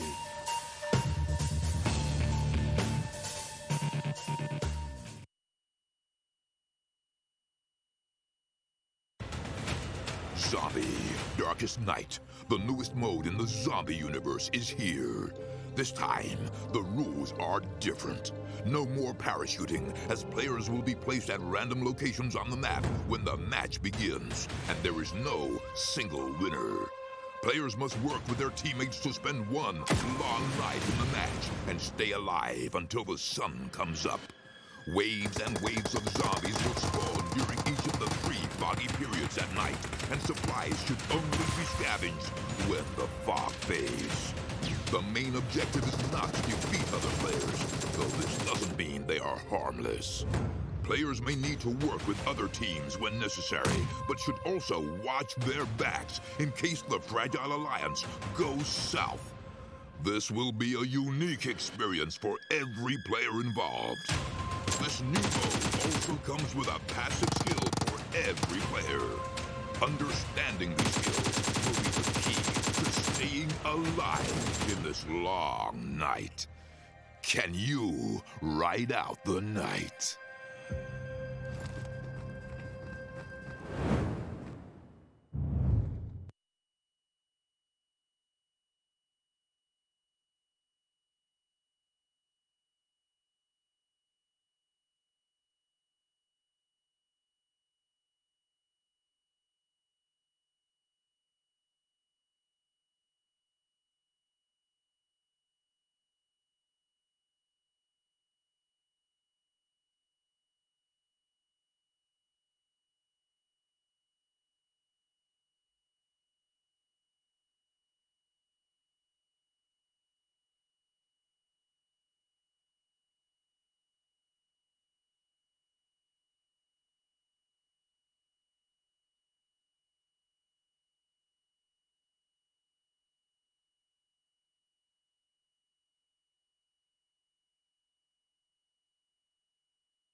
Here we are at game number 3 of the PMCO EU Regional Finals. We're heading over onto Erangel. My name is John. With me, it's Toby. Yet again, we are going to be here for the rest of the day, for tomorrow as well. And we're going to be taking you through all of the finals action. It's going to be amazing. It has been amazing so far. What I'd like to see is the teams that we're expecting to do good step up in game 2, with some exceptions. Now, we just talked about before the break how we want to see AVANGAR, some of these guys that haven't really delivered so far, really get showings in their way. But then again, I mean, it's not random at all, but the fact that we had AVANGAR sit on Sanhok with the other team, Queso, just on the other side for the longest of time. AVANGAR decided to go one way, they get killed because of it. Queso go the other way, they get second place without seeing anyone, right? It's one of those kind of... It's a roll of the dice, yeah. It's a roll of the dice kind of thing. But we saw Ultra there finishing it out in the past map. That was Vikendi going in with, I think it was 9 kills coming through at the end there with a top of the hill finish. But Unique, they're still topping out the tables. They've got 63 points. That's a really good start to the day. Hopefully a good start to the weekend for them as well. They made a good efforts all the way through, but you gotta give kudos to Ultra. The way they played it there in the end, it's always tricky, especially in endgame when you have a hilltop position, because you have to kind of hold the angle on multiple sides there, and they made it work really well. Let's just take a quick look at the points. We've got Unique and Ultra, the 2 winners so far. I am looking down at number 8. Who do we see? But Deformia Meditari, the top performing team by a huge margin in the semi-finals. They're down on 26 points over 2 games. That's not a good start. Certainly not from a team as strong as they were purported to be. The thing is, for a team like Deformia, they've showed us that they can play really well across all maps. And now I'm not saying that either Unique or Ultra or any of the other guys can't. But the fact that they know that means that, oh no, we didn't just play our Sanhok game, our Vikendi game that we threw away, and now we have to just step up with the other ones.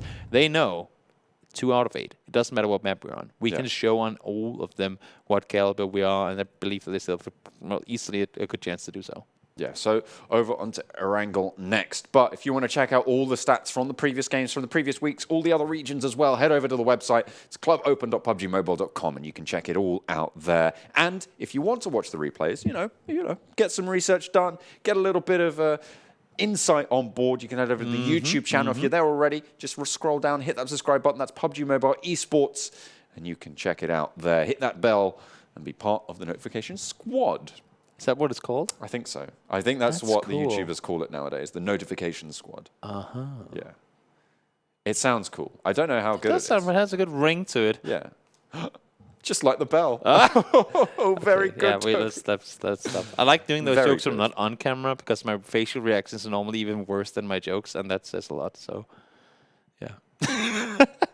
In any case, with game 3 coming in, I mean, Erangel being the next one at stake, I both love and hate, for the sake of the players. The viewers is good with all the continuous variation, but that you don't get to play the same map twice. We did have that through the qualifiers, where we get to finish off the day with 2 Erangel games. Now we are going back, as you can see here, with the first game of the old traditional map, and it's interesting to me. That's quite a plane. For the teams that, like, when you come back and play the same map again, we will see 2 Erangels today, if I don't remember wrong.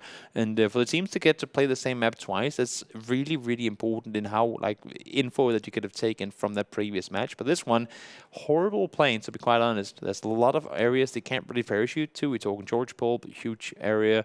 Gatke can go up there as well. ROsq too. I mean, for the teams that want to go even further north, you could go Sargi. But then again, who goes Sargi? But this is the thing as well. I mean, normally, you know, if it's not a great plane, you can drop over to those roads around Gatke on that west coast as well, drive up to Georgia Pole. You can make those rotations, but with the slant of that plane, it's just so difficult. AVANGAR, though, they have got Milta under control. You can see the Gold Esports boys as well. And Ultra, previous game's winners, they are over on Sosnovka military base. I like to see AVANGAR looting Milta Power, just because that's where their PC squad from PUBG loots as well. Having a little bit of a communicado. One thing that's interesting to me here is we saw in the semis and whatnot how teams were kind of just sending it Pachinki and fighting for that. And I saw a lot of teams flying in the direction of Pachinki. We can't see yet how many actually landed there.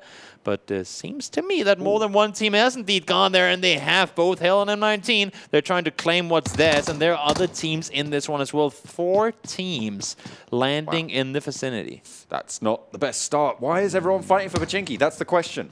Why are you fighting for control? Why are you trying to figure out if it's your spot now? Now, to be fair, the plane did isolate a lot of opportunities. So Yeah. maybe everyone had to fall back onto those backstop, those backup drops, and Pachinki was just a lot of them for a lot of people. With so many people going here, I highly think that no matter where the plane had gone, we would have had these 3 teams inside of Pachinki anyway.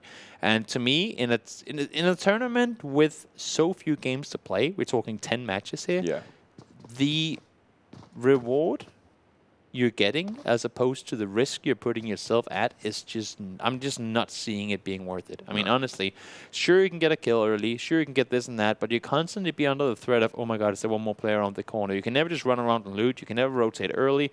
It's the risk reward here is just completely in the direction of risk, and I just don't think it's going to be worth it. Especially, I mean, that's only because of so few games. If you have like a 30-game series or something like that, sure, claim what's yours, take control. It's a good center position to be in.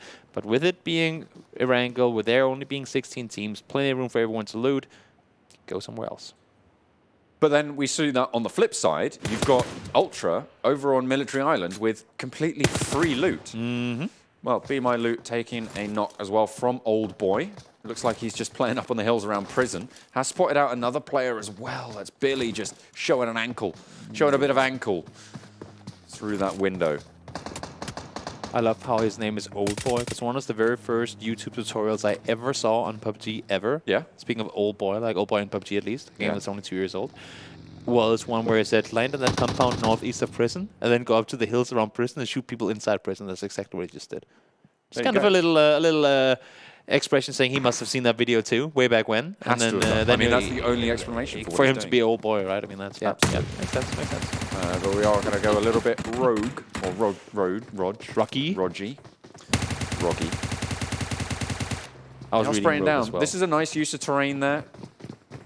And he is going to be able to get away for now, but there's not really anywhere to run from. But if you give up your high ground like that, maybe a little bit more. Unique, though, they are engaged still with BeMyLoot. The rest of the team coming up to back up Old Boy as they do take a little bit more control of prison. But Billy has a little bit of control. He has that third-person peak advantage, but they seem to have pinned him down now. We're talking about dangerous pushes now. This one did come to work out there. Very fortunate. Now another push coming in. They're doing it 2-on-1. It makes sense. And look at how well they're playing it here.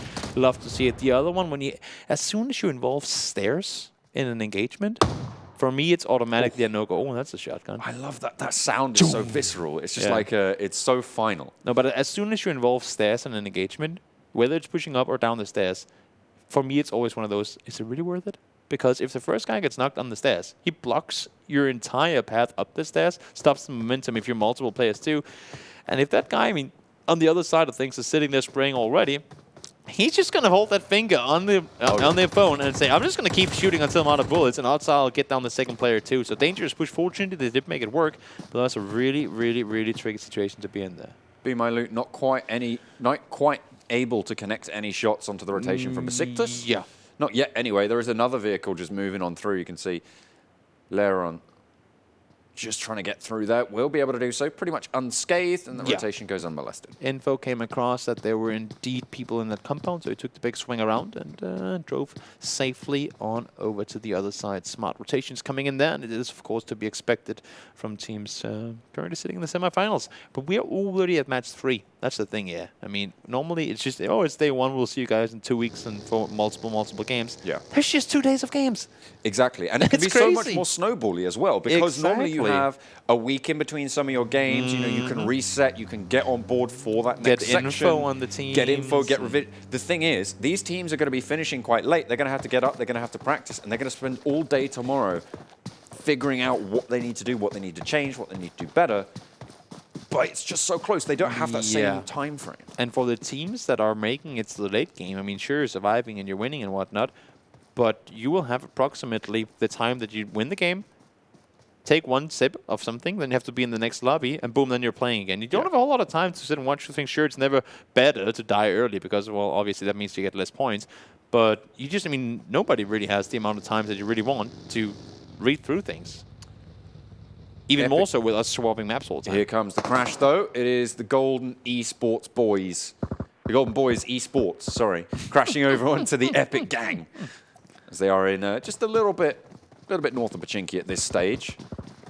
Looks like Tron is close, looking to go for a spray, trying to figure out which gun he wants. Logs the Molotov. That will be spotted out pretty soon, but he is going to send them away. A nade in is going to force them back. Will give his spot away, though. They're looking to try and peek it on the sidelines. Fish scale, he's under pressure. Into the window it goes. Some nice nade work coming out from Trong, and actually Kingsman capitalizing on a bit of rotation there coming out, but they do trade it back. Yeah, VSS damage coming in. Leader does go down. He was in a separate building, so no rest is coming in just yet. Now the thing is for Tron and for his teammates, do they want to really contest this one, or should they try and maybe back off? They can always jump out on the backside. Oh, this nade, if you're timing it right, Graham, that could be extremely deadly. You can see he's holding it. He's just waiting for the throw over. He's got to time it right. Just throws it over. Boom, That's perfect. Huge plays coming out from Graham, and that's going to give the Gold Esports lot a little bit more room to work with. You can see the EpicGang, they have to make those rotations. They have to try and get Leader up, which they do. They get the res through, but Tron, there's no way he's going to be able to get out now. They do lob the smoke over. There's no better way to do it. You always have to minimize your risk when it comes to these sort of plays, and he just did it perfectly there. Oh my lord, look at the Kingsman and his VSS being in use right there. Got himself one more knock, and I think these guys, they're smelling the blood there. They want to go for the kills. There's blood in the water, and they are swimming strong right now. They want to push over, but they might have just stopped just a little bit further. As the EpicGang have figured out what's going on. They're leaving Tron, I imagine. Not too much there's more no way they they can can do do. Yeah, there's nothing they There's can do. no way they can get that. New circle's going to pop momentarily as well. It's going to be interesting to see where we are headed. But for Epic, I think they have to call this one a defeat and then hope that they will win the whole war instead of not just that battle. Now, Circle does go down south once more, at least somewhat south. So Potato Hill is going to be the center point. For those of you not knowing what I'm talking about, what the hell is Potato Hill? Just on the eastern side of Pachinki, there's a bit of a mountain ridge, and it looks like a potato. So we call it Potato Hill. That's as good a reason as any, to be honest. ASC, though, they actually went all the way up to Stalba over that. I mean, sure, why not? You know, get that one done. But they are going to get some loot, head down south from that northern side. Over on that west, that's where Team Queso and Obstruction are fighting it out at the moment. Tarek gets confirmed. Down he goes. Hospital. Not a whole lot more you could do there. OBS, Obstruction, they'll get their rotation game going from Hospital. They have to go a little further south and a little further east. And I mean, there are plenty of places they can play from, but they do have to make that cross on over at some point. Through Gatka, around Gatka, do we go all the way south? Do we try and push in from the northern side through Ruins? What do we do here? There's a lot of different options, and of course, it's all about you. I mean, knowing what you can know from the teams you've played against in the previous games, and say, because it's not that they only have these games in the finals to play through. They also, of course, have played the entire qualifiers to get here. So they know some of these teams, where they like to loot, how they like to rotate. And in all honesty, if you're a smart team here, even though you want to get those kills, if you know there's one place that is going to be less contested, you might just be better off going for that one. But here's the thing. Every group of 16 teams has a different meta. Yeah, for sure. That's what's so interesting about PUBG. And whilst they may have played against these teams before, maybe they've not played against them in this configuration. Nope. It is a new ground to be fighting in. So there's no way they've played against them, because there's a multiple of 4 groups, right, from the semis, and they've never played all 4 groups together at one game. So there's so there's no 4 way groups in the groups, specific. 3 groups in the semis. So it will have chopped and changed. And exactly. I'm certain that there's no way that this exact combination will have been played before, barring some very, very slim chances. But so it is going to be a very new game for a lot of these teams, which is maybe why we're seeing a lot of teams dropping Pachinki, maybe why we're seeing a little bit of kerfuffle around that area. But for now, seems like we're down to 2 over in Pachinki. Yeah, we saw DM just make their rotation down towards the south and like northeastern side of Pachinki just before as well. They're a team. I mean, there's a reason they were sitting so far up on top. Now they're sitting in 8th right now, but that's just off of 2 games. There is a reason that they were as far up by over 100 points as they were before. Look at the way they're splitting right now. Taking a center position, they committed to it, and they get themselves into a spot, like just like Unique last game, where they know rotations will come through, they can get kills off of it. Deformia, they have a position. This is a team as well we need to see more from. They didn't have the greatest of the first 2 games. They did okay, but really nothing special. Certainly not what we were expecting from them. So hopefully they'll be able to step up here on Erangel. M19, they seem to have control of the bulk of Pachinki for now, and they are still in the circle. I'm they are curious. a little bit to the north of it, though. Curious to see how much loot Hell has at this point, because I don't think they've left their side of the road at any point in the game so far. I mean, they have looted maybe 2 or 3 buildings each, so some of them might not even have, the essentials. We're talking vest, helmets, and enough ammo to take on a fight here. That's not what you want to see. That's a bait crate. Don't go for it. It's miles out in the open. Yeah, it's very, very difficult. It's so, as you say, it's so open. No way that anyone really wants to go for that one. KUMA did take a lot of flack from Ultra on that rotation, and actually I think they suffered a knock for it. They might have actually taken one down already, but you can see Stark moving in for the flush out onto Larchie. Ultra likes these high ground positions, and holy wow. That's a holy wow indeed. That is a southeastern shift if I've seen one. There's plenty of water in it, and the thing is, with all these compounds available, well, I mean, if you're edge team, you got to just go full speed forward because you ain't getting down there. Guess who's in the circle? It's unique. Yep. That's a really good start up for them. Of course, the next circle will be moving their way as well, away from that water. So a really nice spot. They are over on Potato Hill, which is the hill you were describing earlier, Toby. Hopefully, they'll be able to have a similar performance, because right now, they're sitting pretty. They're doing very, very well in these games. The thing right now with this circle is that if your team currently sitting fouled on the edge of the previous circle, then you cannot just go center here. You have to wait for the other teams to go before you, and if they say, I'll just stick around here and take edge fights, this is what you're going to be going through. You're going to be running through so many ambushes, and odds are you won't make it through all of them. You might get to see through the first one, second one, but then you hit the point at which your vehicle has so low into ability that it just to blow up, and you have to just kind of call it quits halfway through. Yeah, you lose a couple tires, and you have to just peg it from there, or just die trying. Exactly. Unfortunate. But the rotations are starting to come through pretty thick and fast, actually, and we're still seeing 16 teams alive. Minimal kills expected here on Erangel, because, of course, everybody a lot more familiar with this map. 50% of the games up until now have been played on it, so everybody's super keen on it. Oh, look at this rotation, though. That's interesting. Yeah, I was going to say. The Golden Boys are either side of Deformia Meditari. Golden Boys are sending it all the way through, and DM, they're going all the way south, down towards the hills. And well, seemingly wanted to go in from the south side instead, knowing how much pressure there was up north. And that's, again, a thing you need to know. Where, like, what's the common spot here? Where do we have those melting pots of multiple teams just clustered together? If you can rotate around those and then sit on the inside and let those fight off and only get to fight what's left of them afterwards, that's going to put you in such a good spot. Seems like Gold have committed to the compound on the south side of the road. Scary spot to sit, because sure, it's good if you get the circles, but should it go away from there? There are not a lot of exit routes. But the rotations, they're pretty clean. They had Graham send in on a scout. For sure. They sent the core with them afterwards in a final follow-up.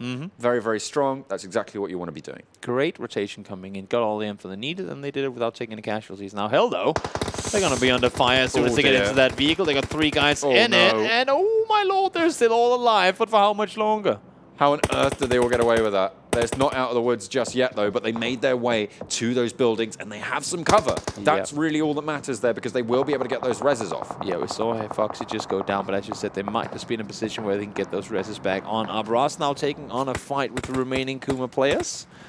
Yeah, it's been waiting to happen for a while since ROsq they decided to push around to that side. Foxy is by himself in the smoke. I do not think he can crawl in, but now fire is being applied from the side here. That's DM having pushed underneath, decided to take the high ground position in the hills, and they got all the vision in the world from there. And M19, to be honest, that's what we were talking about before. They were the Pachinki droppers. They can't get out of there. Now look at the position there in top northwestern side of things. And this circle centering up somewhat, at least, is only going to force them more out in the open. Look at that southern side. That's really where this focus is. You've got that peninsula there. You've got Obstruction. You've got KUMA. Only a single player for KUMA there, to be fair. Ultra as well sat there, as well as, I can't remember which team it was. They were just sat a little bit further north. That peninsula is going to funnel everybody through that same area. It's a pancake, too. It's a big old pancake. Look at this. I mean, you have this side up in the fields, up in the double bonds, and then you have equal double bonds on the southern side down by the peninsula down there, and it's just a big old flat open field, and there's not there's not an inch of cover whatsoever. Look at this. This is where we are. Just a big pancake with 3 teams down there, and AVANGAR are going to do what they can, try and hold them off. Look at Ultra though. They've actually gone around the skirt of the mountain there. I think they fell in the water. Oh, and now they're trying to swim all the way back, because there's only 2 places you can get up from there. They may just have done so. 2 crates dropping right next to each other, though. Yeah. I'm not sure what's in the other one, but here's the MK14 as well. Yeah, look at that Ultra. They are just rotating around. I think they're trying to get up. Yeah, that's not going to go well. I think there is an area where you can just scale the cliff. Just you can do it where Stark and Nikita are sitting. They will be able to get there, but this is good terrain play coming out from Deformia. They have a good little divot. They're on the edge of the circle. They know exactly how they're meant to be holding, and you can see why they are so strong. Even though they haven't had the best performances, they know what's up. And they have parked their vehicles so that they have good escape opportunities, and also grant them cover for anyone trying to peek towards them from the south. So they know exactly what to anticipate, and they're preparing themselves accordingly. Now ROsq, they are under a lot of fire. Harp getting exploded as we see him go down in flames right there. His teammates do manage to make it on through, but they're driving into multiple other teams. They're just not letting up at all. This volley of fire pinning so much damage into ROsq. These And there we go. Actually, there's a lot more getting done as well by FROMHELL. all the damage done by... Look at those nades. Oh, not quite good there, but there's a nade. Oh, huge! Oh, my goodness me! From down at the bottom of the cliff, it's Ultra to rise on up, and they take down KUMA. What a nade! That was absolutely insane. Not only did he throw it perfect, he also exploded right on the money, so there's no counterplay to it whatsoever. DM now up and against the M19, guys. One player remaining on the opposing side. There's Rag over there by himself, trying to hold off this entirety of a force of a team that just did everything they had to throughout the qualifiers. Smoke's starting to come out. The reses are going to go through.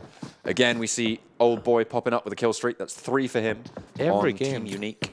Every game so far, he's had a kill streak. That's absurd. Yeah. Goes to show the consistency. Consistently aggressive. That's what that tells me. We highlighted And it in the first effectively game. aggressive. And effective, exactly.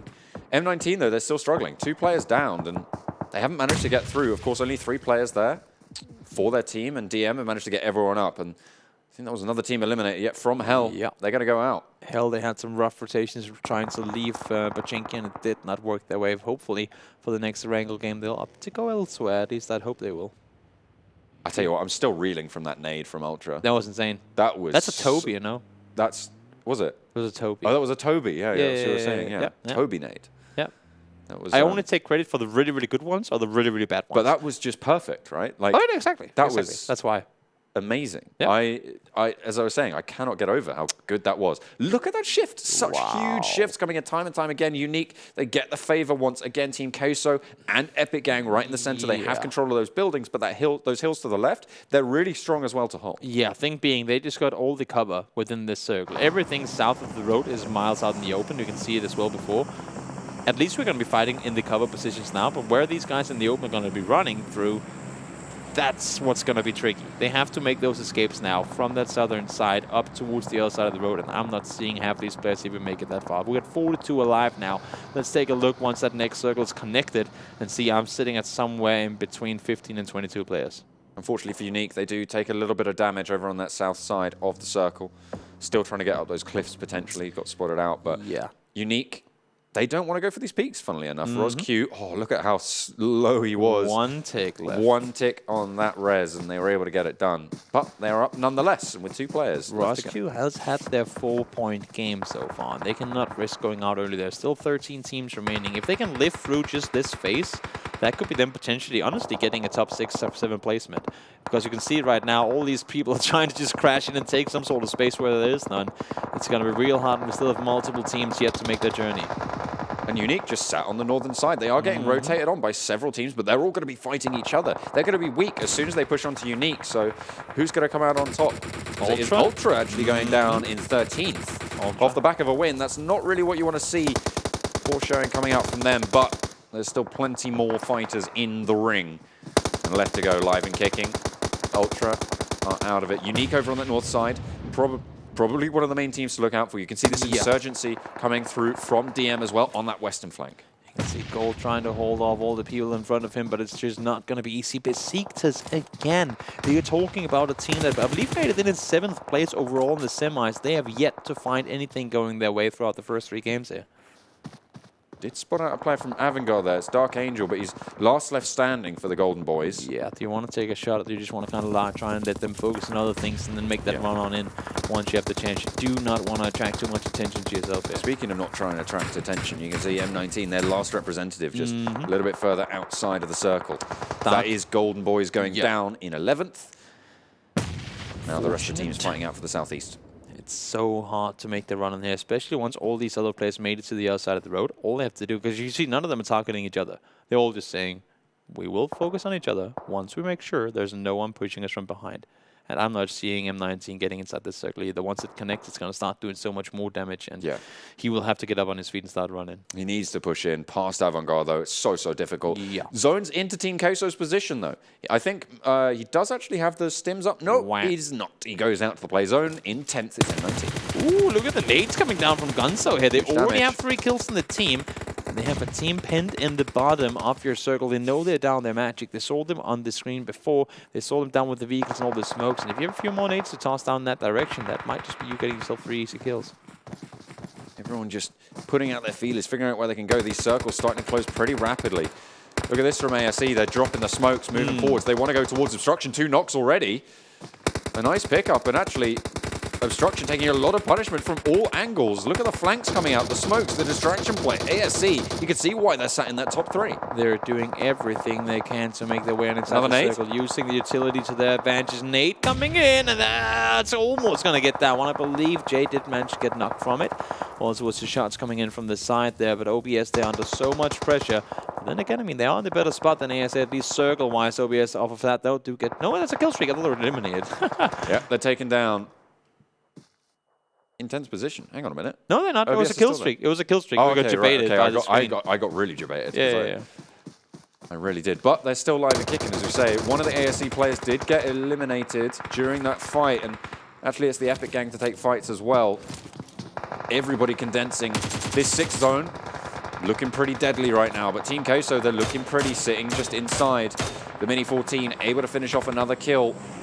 As they just rain on out, but in come the troops. They're looking to push this compound now. Yeah, and they have to. I mean, the thing is, everyone that's not in compounds right now has been spending the majority of the last 10 minutes fighting, smoking, burning through their utility, and all their all their vests and helmets as well.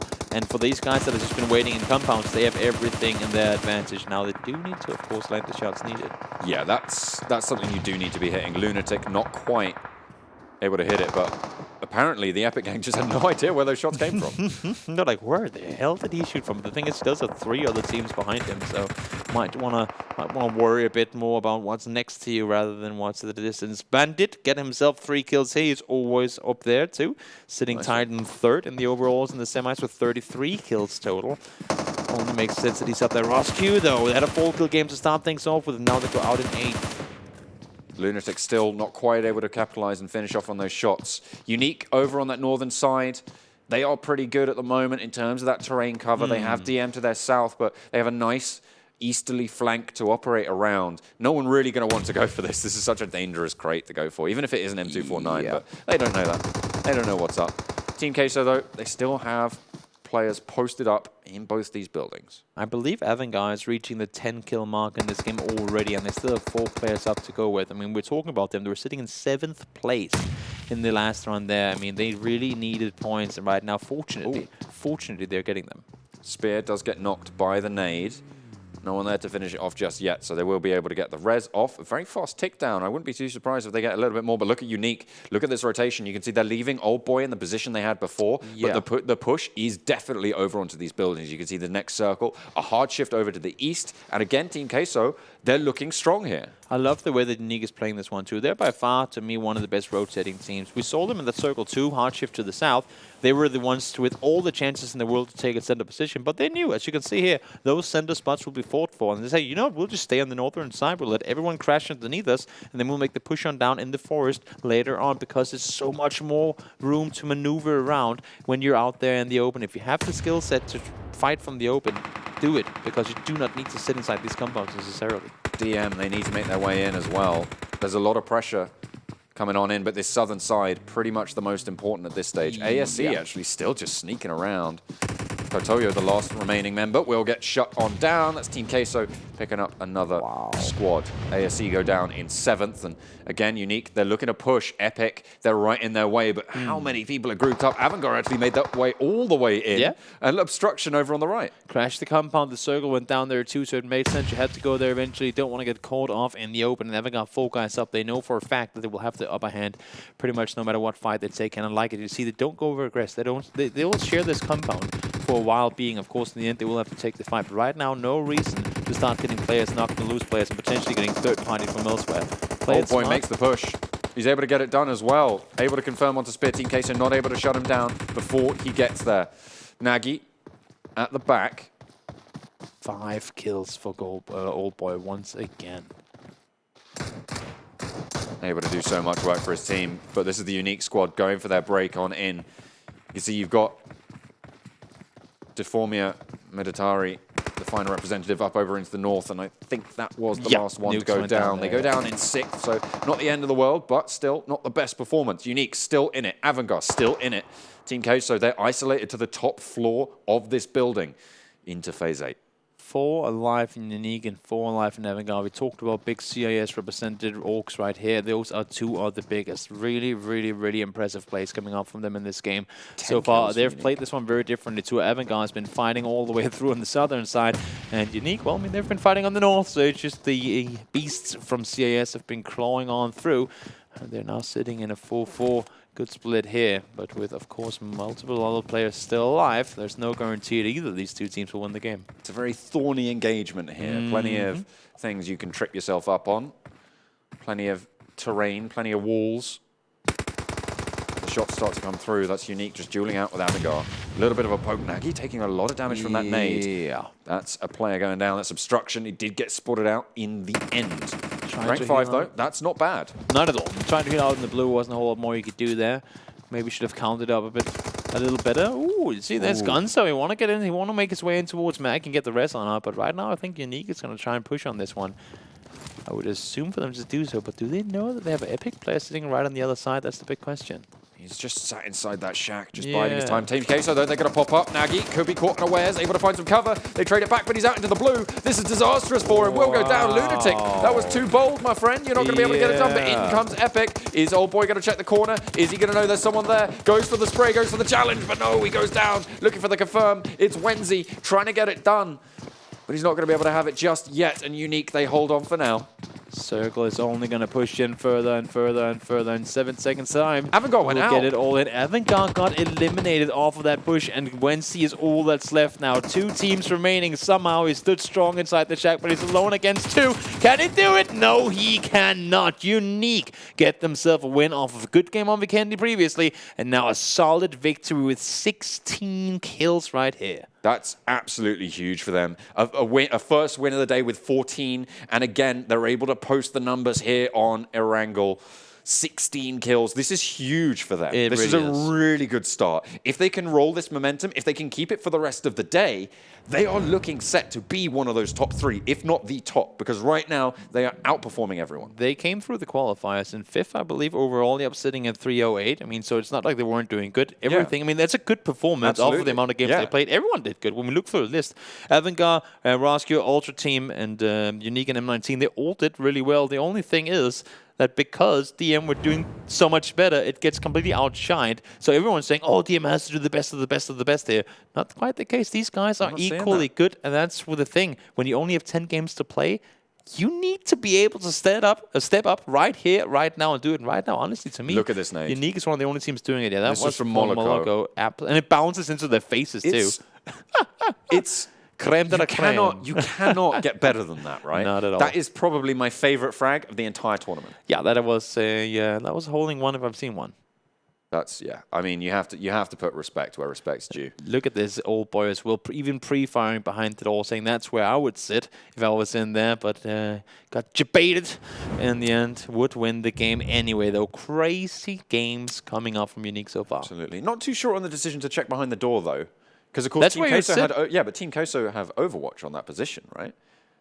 So it would be a lot more likely that they'd get spotted out, perhaps. If he's behind the door? If he's behind the door. How can they see him? Because he'd be on the balcony. He would have been able to see the door from the balcony. Whereas if he sat in that... I don't know. It's a technicality. But let's take a look at the points. You can see Team Unique, they've already breached 100 points in 3 maps. Gotta give it to ASC, though. ASC, though... Yet to win. Doing very well, but they're just placing. They're placing and placing and placing. Yep, that's all you gotta do. Kills are good, but you need to get those placement points up in there too. Deformia, of course, making their way further up the ranks. 5th place for them right now. AVANGAR as well. Good 3rd place game for them. They bounced them up, and it doesn't look good overall for them over the 2 first games, but that was very, very well needed points coming in from them in that match right there. Yeah, unfortunately though, BeMyLoot. Really not their day. 11 points so far. Yeah. Not looking good for them to be moving on up. And the thing with there only being 10 games overall, I kind of want to say there are teams that we can already at this point start to exclude from that top 3 spot right there. Unless if teams like M19 and Besiktas, who are 2 great teams, unless if they really really start turning things around. We're talking double-digit kills multiple times over and over again, and good placements with it too. They just can't catch up at this point. Yeah, it's the curse We're of only having 3 games in. It's the curse of having a B at the start of your name. That's got to be it, right? Yeah. That's the only reason. Yep. Unfortunately, you're not able to break 20 in 3 games, but they still have some games left. They still have 7, so the majority of the games are still to come this weekend. Plenty. There is time to come back into it, but I think the story on everyone's minds right now is unique. They look unstoppable. The rotations we've been talking about this. Yes. They are so strong. They are rotating probably better than everyone else at this stage. From what we've seen, what more do you want from a team, right? Nothing. They've already won twice. yeah. They came 7th off a really hard shift previously. So even then, they were able to do pretty well into the points. Yeah. But if you want to check out the rest of the points, the rest of the stats and standings from across all the regions, then you can head over to the website. That's clubopen.pubgmobile.com, and you can check it all out there. And if you want to watch the replays, check out that sweet nade from Moloko yet again, because I definitely will be. I will be looking at that. I will be watching that on repeat for weeks. That was pretty insane. You can head over to the YouTube channel, which of course is PUBG Mobile Esports, and hit that subscribe button, ring that bell, and make sure you stay up to date with all of Jade. Up to Jade. Yeah. No, that's not quite where he'd put a is it? I don't know. But you can hit that subscribe button to stay up to date with everything that's happening in the PMCO. Yeah, it's been, I mean, just to close off on the whole unique thing there, the fact that they, even in games where they don't seem to get the circles, because they haven't been, sure they got the circle here, but they allowed themselves to not go center, stayed on the northern side, up by what I like to call Potato Hill, and said, we will fight our way down. We don't want to sit in those compounds because we know how isolated they are. And if we commit to it now, sure, we're in the center in circle 2, but who cares if the next circle hard shifts to the west? We're going to have to find our way out in the open. They said, we're not going to do that. We have this entire forest line running down from the mountain. We can play from this. They stayed. They did it, and they won the game. Kudos. Good job, guys. Fantastic from Unique. The rest of them as well doing very well. ASE yet to place first, but they are in 2nd spot on the leaderboard. Will they be able to get their first chicken dinner on the board? Will Unique be able to reign strong, reign that terror through? We'll find out after the break when we head over to Miramar.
Hello and welcome back to the PUBG Mobile Club Open. This is the European Regional Finals. My name is John Alla. With me is Toby. We've had a couple of great games and Unique. They are the front runners at the moment. But Deformia Meditari, they're a team that we haven't seen too much from so far. They're a team that is currently holding on. They're in there still, and they haven't really had a really bad game yet at all. They've just been in that situation where they've been shifted away from, well, too many times, I guess you can say. But again, for Unique, I keep saying this, but not only play impressively, but to do so over 3 different maps, that to me is absolutely insane. I want to see them as well do those same, not the same kind of rotations, but do same wise rotations, because rotations depend on, of course, the circle, but also what map you're on. But do similar knowledge rotations on Miramar now, because it's very different, well, in all aspects, pretty much. And if they have the knowledge equal to all the other maps, because as far as I know, Miramar was the lastly added on the mobile. Yeah. If they can show me that they have as much map knowledge on Miramar that they do on all the other maps, that they showed with their rotations and how they approached fights, I'm just saying, you know what? I mean, give them a top 3 spot already. Yes, that would be insane. Yeah, why not? I mean, you pretty much have got that if you have all the knowledge. But taking a look at the points, you can see why they are clearly 46 points in the lead already over 3 maps. That is impressive. That's insane. That's more points than most of the other teams in the tournament have at this stage. Yes. They have over the second place team. Only, Team Queso and upwards have more points than that, and that's absolutely nutty. Gotta say though, there are a lot of the teams in this group. Like, I'm not thinking any of these teams can get a win.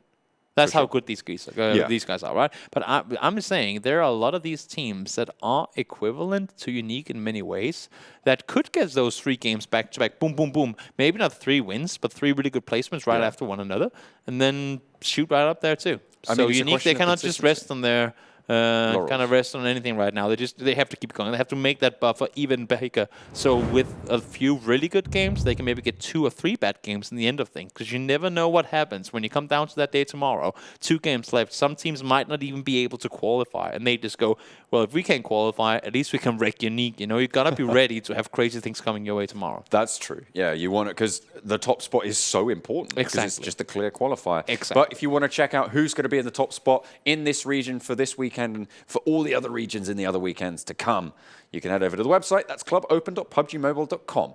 And you can check it all out there. Of course, if you want to check all the replays, I was just still going on about the nade from that previous game from Monaco. Huge nade, double kill, beautifully placed. It was pretty well. A little bit luck, but mostly skill. Mostly skill. You can head over to the YouTube channel and check that one out. That is, of course, PUBG Mobile Esports. Check out the replay there. Hit subscribe, ring that bell, and have a good time. Yeah, because it will be. I assume that for you guys watching out there, probably have some sort of relation to PUBG, whether it's on PC, whether it's on the console, whether it's on mobile, whether you're a competitive player or not. Even if you're not, there's so much you can take and adapt from these games to put into your games when you're playing on your mobile phone, on your PC, on your console, whatever. As far as play style, as far as how they go about fights. Now we do get into the next game. Fair play, like to see it. But just to finish off on that one right there, there's so much you can sit and watch from these guys and how they approach fights, and you can bring it into your own gameplay, whether you're a competitive player or one that just plays to have fun. How they rotate, where they're positioning themselves in circles, how they look around to try and get info. Watch for it. You will learn a lot from looking at these top players, because they are, well, technically, the 16 best teams in all of Europe, at least right now. Certainly. Well, they've come this far. They better be. That's what I'm saying. Yeah, they're pretty damn good. Absolutely. But they have only got 7 more games to play to decide who is going to be in that top spot for now. At the moment, it's Unique, clear and simple, but there's still quite a lot to go, as we were saying. Yeah. Nice dispersion there. Actually, less people in Picardo than I would have imagined. It's only Ultra going to be dropping there. Los Leones maybe a little bit hotter of a drop for a lot of these squads. That's a huge first circle, too. Like half the map. Yeah, that's very, very kind. And everyone who is dropping a little bit further east than they were, they're going to be perfectly fine. Yeah. You've got KUMA, you can see they're heading actually down south towards Los Higos. We do see teams landing once again with one another. And of course, that's what you get when you have so few games and so many, new teams joining up with one another. And also the fact that you don't see this map more than twice throughout the entire tournament. I'm personally a big fan of Miramar. QQ, that it's not being played more. F's to pay respect for Miramar. And it just brings a lot of different it forces you to think out of the box in a lot of situations. Because I've always said, I'm for those of you guys who don't know who I am, I'm a guy who has commentated a lot of PUBG on PC. Their competitive scene there, and I still do. And for me, Erangel and Miramar, doesn't matter if you're on console, PC, or phone. The difference is for the most of the situation is that if you get hard shifted away from an Erangel, it's like it's horrible. Yeah. But you can make a play. Like there's always that golden 1% thing that you can do, and it's going to work out for you, right? On Miramar, even in Circle 2 or Circle 3, sometimes if you get hard shifted hard enough away from, you're like, I might as well just suicide because this one is tough. But there are always players that come out and do these crazy things where I'm like, this would never work. Yeah. And then they do it and they're like, oh, is that even a thing? And I just, it gives players to think outside, like a chance to think outside of the box so much when you're playing on Miramar. I love to see it, and I love to see how they always come up with crazy new things, especially with the molding of metas. And I don't feel like there's like a certain meta on this map, especially on mobile yet, because it is such a new map added on here. I just love to see players like get a playing ground in making crazy things happen. A lot of damage being thrown down early on. I mean, it's before the 4-minute mark, and already we've seen knocks starting to come through. Yeah.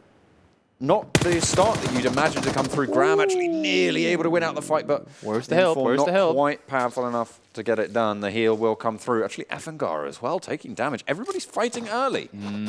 Sharing those cities. Miramar is the biggest of big cities. They had the perfect plane to go through as well, but still, they decided to say, can we be neighbors? And of course, all of them saying, no way in hell we're going to share this town with you. What's the cowboy saying? This town is not big enough for both of us. This town is big enough for the both of us. Howdly doodly, neighborino. I don't think that's what he said afterwards. No, that was a different neighbor. Yeah. Oh yeah. That's the Simpsons one, right? Yeah. Flanders. That's true. Fear. He is ripped, by the way. Oh yeah. I've seen those things. Yeah, interesting. The power of Jesus flows through his veins. It compels him. But BeMyLoot, they're going to be just staking their claim pretty easy. No one really contesting them for this spot at the moment. They have had a rough time, though, so far. And we talked about how teams have X amount of games they can kind of not throw away, but games where things might not go the way. Because I mean, after all, we got to come down to the fact that this PUBG. You will not win every game. That's just how it is. Now, AVANGAR, a team that had 2 rough games to start things off, got back into it in the last one there. They scare off Thanos. That's not something you do too often. Have Thanos run away? Huh. Yeah. No spoilers, but that's impressive. I didn't think Thanos was one you're scared of that easily. Well, yeah, he's a big softie, really, isn't he? Yeah. When you think about it. Where did he really get in the end? Exactly. Yeah. Too many memes being thrown at this one at the same time. KUMA as well means bear in Japanese. Gotta love him from him. Why do you think the bear in Tekken is called KUMA? Or is it Korean? I don't remember now. But it's an Asian language. I'm not sure. KUMA. It means bear. I know for a fact. Because we had a guy in my class in Denmark called Bjørn, which means bear in Danish. Right. And we always called him KUMA because that was like the cool name for bear. So in Japanese? Well, I mean, we just called him KUMA because Asian people are cool, you know. So okay, fair enough. What's the Japanese? If you're watching and you know what KUMA means, it is. I mean, I know it means bear. I just don't remember if it's if you know Japanese which or Korean. It's from, then at us on Twitter at John Allen Casts, right? Oh yeah. The name is Toby. What's the cool Asian version of saying John? I don't know. John. Yeah, so cool. I mean, that's not really John is cool in every language, and I'm talking about me, not my name. So, John. You know.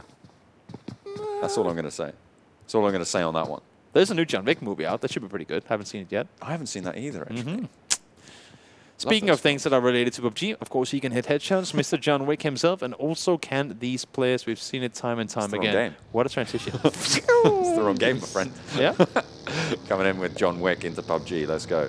But, yeah, again, very little engages as we were seeing before. AVANGAR taking a little bit of punishment. It was Magic as well. Yeah. Taking a knock. I mean, it is Miramar. Huge map, and even with teams landing on top of each other, more often than not, they can still get out of the cities in each their different direction and be well off. And for the most part, they will here, especially because they can. I mean, sometimes on Erangel, if you land 2 teams in Gatka, it's like, we want to just go each our separate ways, but we kind of can't. And then you have to take the fight, whereas to here, you have a little more room to maneuver around, and should be possible for teams to do just that. What I want to see here, though, is what we've seen from Unique. I want to see other teams do similarly. Anticipate rotations. Not saying that you have to sit on the edge and take fights, but anticipate rotations, play wisely on the edges, And then if you want to go for center position, maybe not jump straight into that one compound you know is the best, because odds are there's going to be other teams there. Settle for something, scout forward from there. Just play it wise, because I feel like we've seen some teams take unnecessary fights in this one. And sure, you can get those kill points, but 30 points for a win. You want to get those placement points instead of all the silly kills. And that's really where Unique have got the bulk of their points at the moment, with 14, and they've got 30 points off kills between their 2 wins. And what do you think ASA has gotten their points from here? I mean, they're sitting right now on the top. They have yet to get a win. It's not because they've been killing everyone. It's because they've been in the top 5 in pretty much every single game. Yeah, they're second. They're placing second. They were on 63 points, I believe, overall. It's insane. It is insane, and that's exactly what you need to be doing. If you can secure a spot into those prelims, all of a sudden, you have a chance to be moving so much further forwards into the global stages, because there's more qualifying spots in the prelims than there are here. So even getting over there, you have more of a chance. Some might argue that I mean, it's not going to be better. Obviously, you want to go straight to the finals. But if you play through the prelims, you'll be playing with some of the other teams that will be qualifying to the finals as well. You'll know half the finals, having played against them before.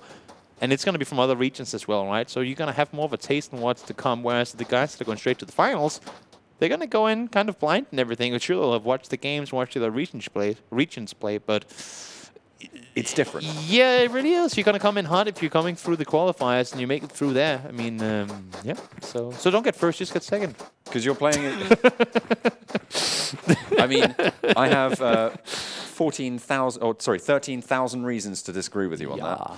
That's $13,000. Oh, okay, those kind of reasons. Yep, I accept those. Absolutely, because, I mean, like, you may get the advantage, but is it $13,000? I know there's a huge prize pool for the finals. That the layout hasn't quite been announced yet. It's absurd, though. It's the biggest PUBG Mobile tournament to date. I mean, I think it's actually the biggest PUBG tournament to date. Absolutely. There's huge numbers on the line. Yeah, I think, certainly in the millions in terms of the prize pool. Yeah, let's just put it this way: whoever wins this tournament, they'll be happy. They'll be pretty chuffed with themselves. They'll be pretty damn satisfied. But the European teams, they're going to come up against a lot of stiff competition here, because you've got teams like from regions like Southeast Asia, really strong. Yes. China, again, super strong playing this game. India, really renowned for their skills, and everybody's going to be gunning for that top spot. And with the amount of money on the line, you can start to dedicate your time, dedicate your resources towards getting incredibly good at this video game. Honestly, and I want to say this because now I've had the pleasure of casting both the Indian region, I've watched a lot of the other regions play too, and the European region has honestly been getting a little bit of slack for a little bit of, not hate, but just people saying, they're good on PC, they don't know how to play on mobile. Right. That's kind of the thing that some people are saying. But I gotta say, off of having watched this, and I know you can't really, because we haven't seen the top of all regions play against each other, but what we see from the top teams here, and we're talking our... there's not gonna happen. Don't shoot. It's kind of, yeah. I mean, shoot, but it's going to be from quite a distance. But what we have seen for teams like Unique and whatnot, they are up there by easily up there with some of the best in the other regions. I think particularly Unique are, because of the fact that they... I love how he sees them run around for the longest of time. And then just shoots. And then when he shoots, he doesn't shoot at anybody. He's spotted one. Okay, fine. Carrick's going to be able to get to cover. But that's the thing. I think Unique are one of the only teams demonstrating both restraint and aggression in the right ways. Whereas you look at regions like India, like Southeast Asia, they are getting more aggression on the board, and they are going for these plays because they know they'll work, they know what to do. The Obstruction clashing with Besiktas. Yeah, the thing to me with the way Unique is playing right now is that their playstyle is very adaptable to any region. Because they play so, proactive, and because they play so passive-aggressive in a way, it means they can always adapt to a team aggressing them, but they can also always be the ones to aggress themselves. They have kind of both those options, and they can switch in between what they prefer to do. So, and that's what you got to be afraid of. If you're up against a team that in one region is super aggressive and they get all the kills because of it, well, if you go up against a team that's doing the exact same or the opposite, that could be a counter. And, well, I mean, that's going to be a downfall. And you were talking about, EU, they can only play on PC. Well, I tell you what, looking at how the PC players are playing at the moment, because the PC game has been out for a lot longer, the pro scene a little bit more established, the strategies there are much more refined. So you take lessons from them. For sure. All of a sudden, hang on a minute, you've got some great people to learn from. Yeah, you wanna get the best of both worlds, and if you have it available, if you have it up for grabs, you do just go on to any of the PUBG sites. I think it's just PUBGesports.com. You can get all the info in there. From the PC side of things, you can go in and find some console stuff as well. And Why not sit and watch through some more, though, what some of these guys are doing? Because maybe your opponents aren't, and that's going to give you the upper hand. Now I'm going to push through. I have got word, actually, that from my friend, my dear friend in the chat, that KUMA is bear in Japanese. I told you. That was my first one. I kind of shaded over towards Korea, but then I jumped back to Japan. Because I forgot where Tekken was from. I didn't remember if Tekken was a Korean or Japanese game. And I was like, wait, would it make sense for a Korean company to have a Chinese or Japanese name in it? Okay, fair enough. Yeah, no, that makes sense. So, but it was Japanese. I had it right. Oh, well, speaking of KUMA, oh dear. Oh, sorry, jinxed. Oh dear, though, to be fair, they did come up against Deformia, one of the stronger teams. We haven't seen too good of a performance, and we're going to keep talking about this until they post pretty much probably until they post a chicken dinner, or certainly a top 3, top 4 finish, because for now they've been outside of those zones. Yeah, they have been in the top 8 repeatedly, but they have not gotten the kills to really throw them anywhere higher from there. They had a pretty good Sanhok game to start things off, but now let's see what they can bring up here as we take our turn over towards Miramar. M19, they have a little bit of a compound being overlooked though by Team Queso. And in fact, Magic as well. They've got the bead on. There's rotations. They do have a little bit of terrain cover though. How far out away from the road do they push? This is the question. Magic not quite going to be able to get the spray on until Thanos just pokes over the top, goes for that road cross. They have split up. There's 2 players going ahead as the Vanguard. They are leaving some players behind. We see Epic. They're sitting inside of Picado. It is on the northeastern side of the circle. Ultra is all guys inside of the 5-story building there as well with the open roof. Accessibility. You can jump on up there, get yourself some vision, and potentially also a bullet to your face. So always got to be smart about how you position yourself. And that's one of the other things that we haven't really talked about so far today.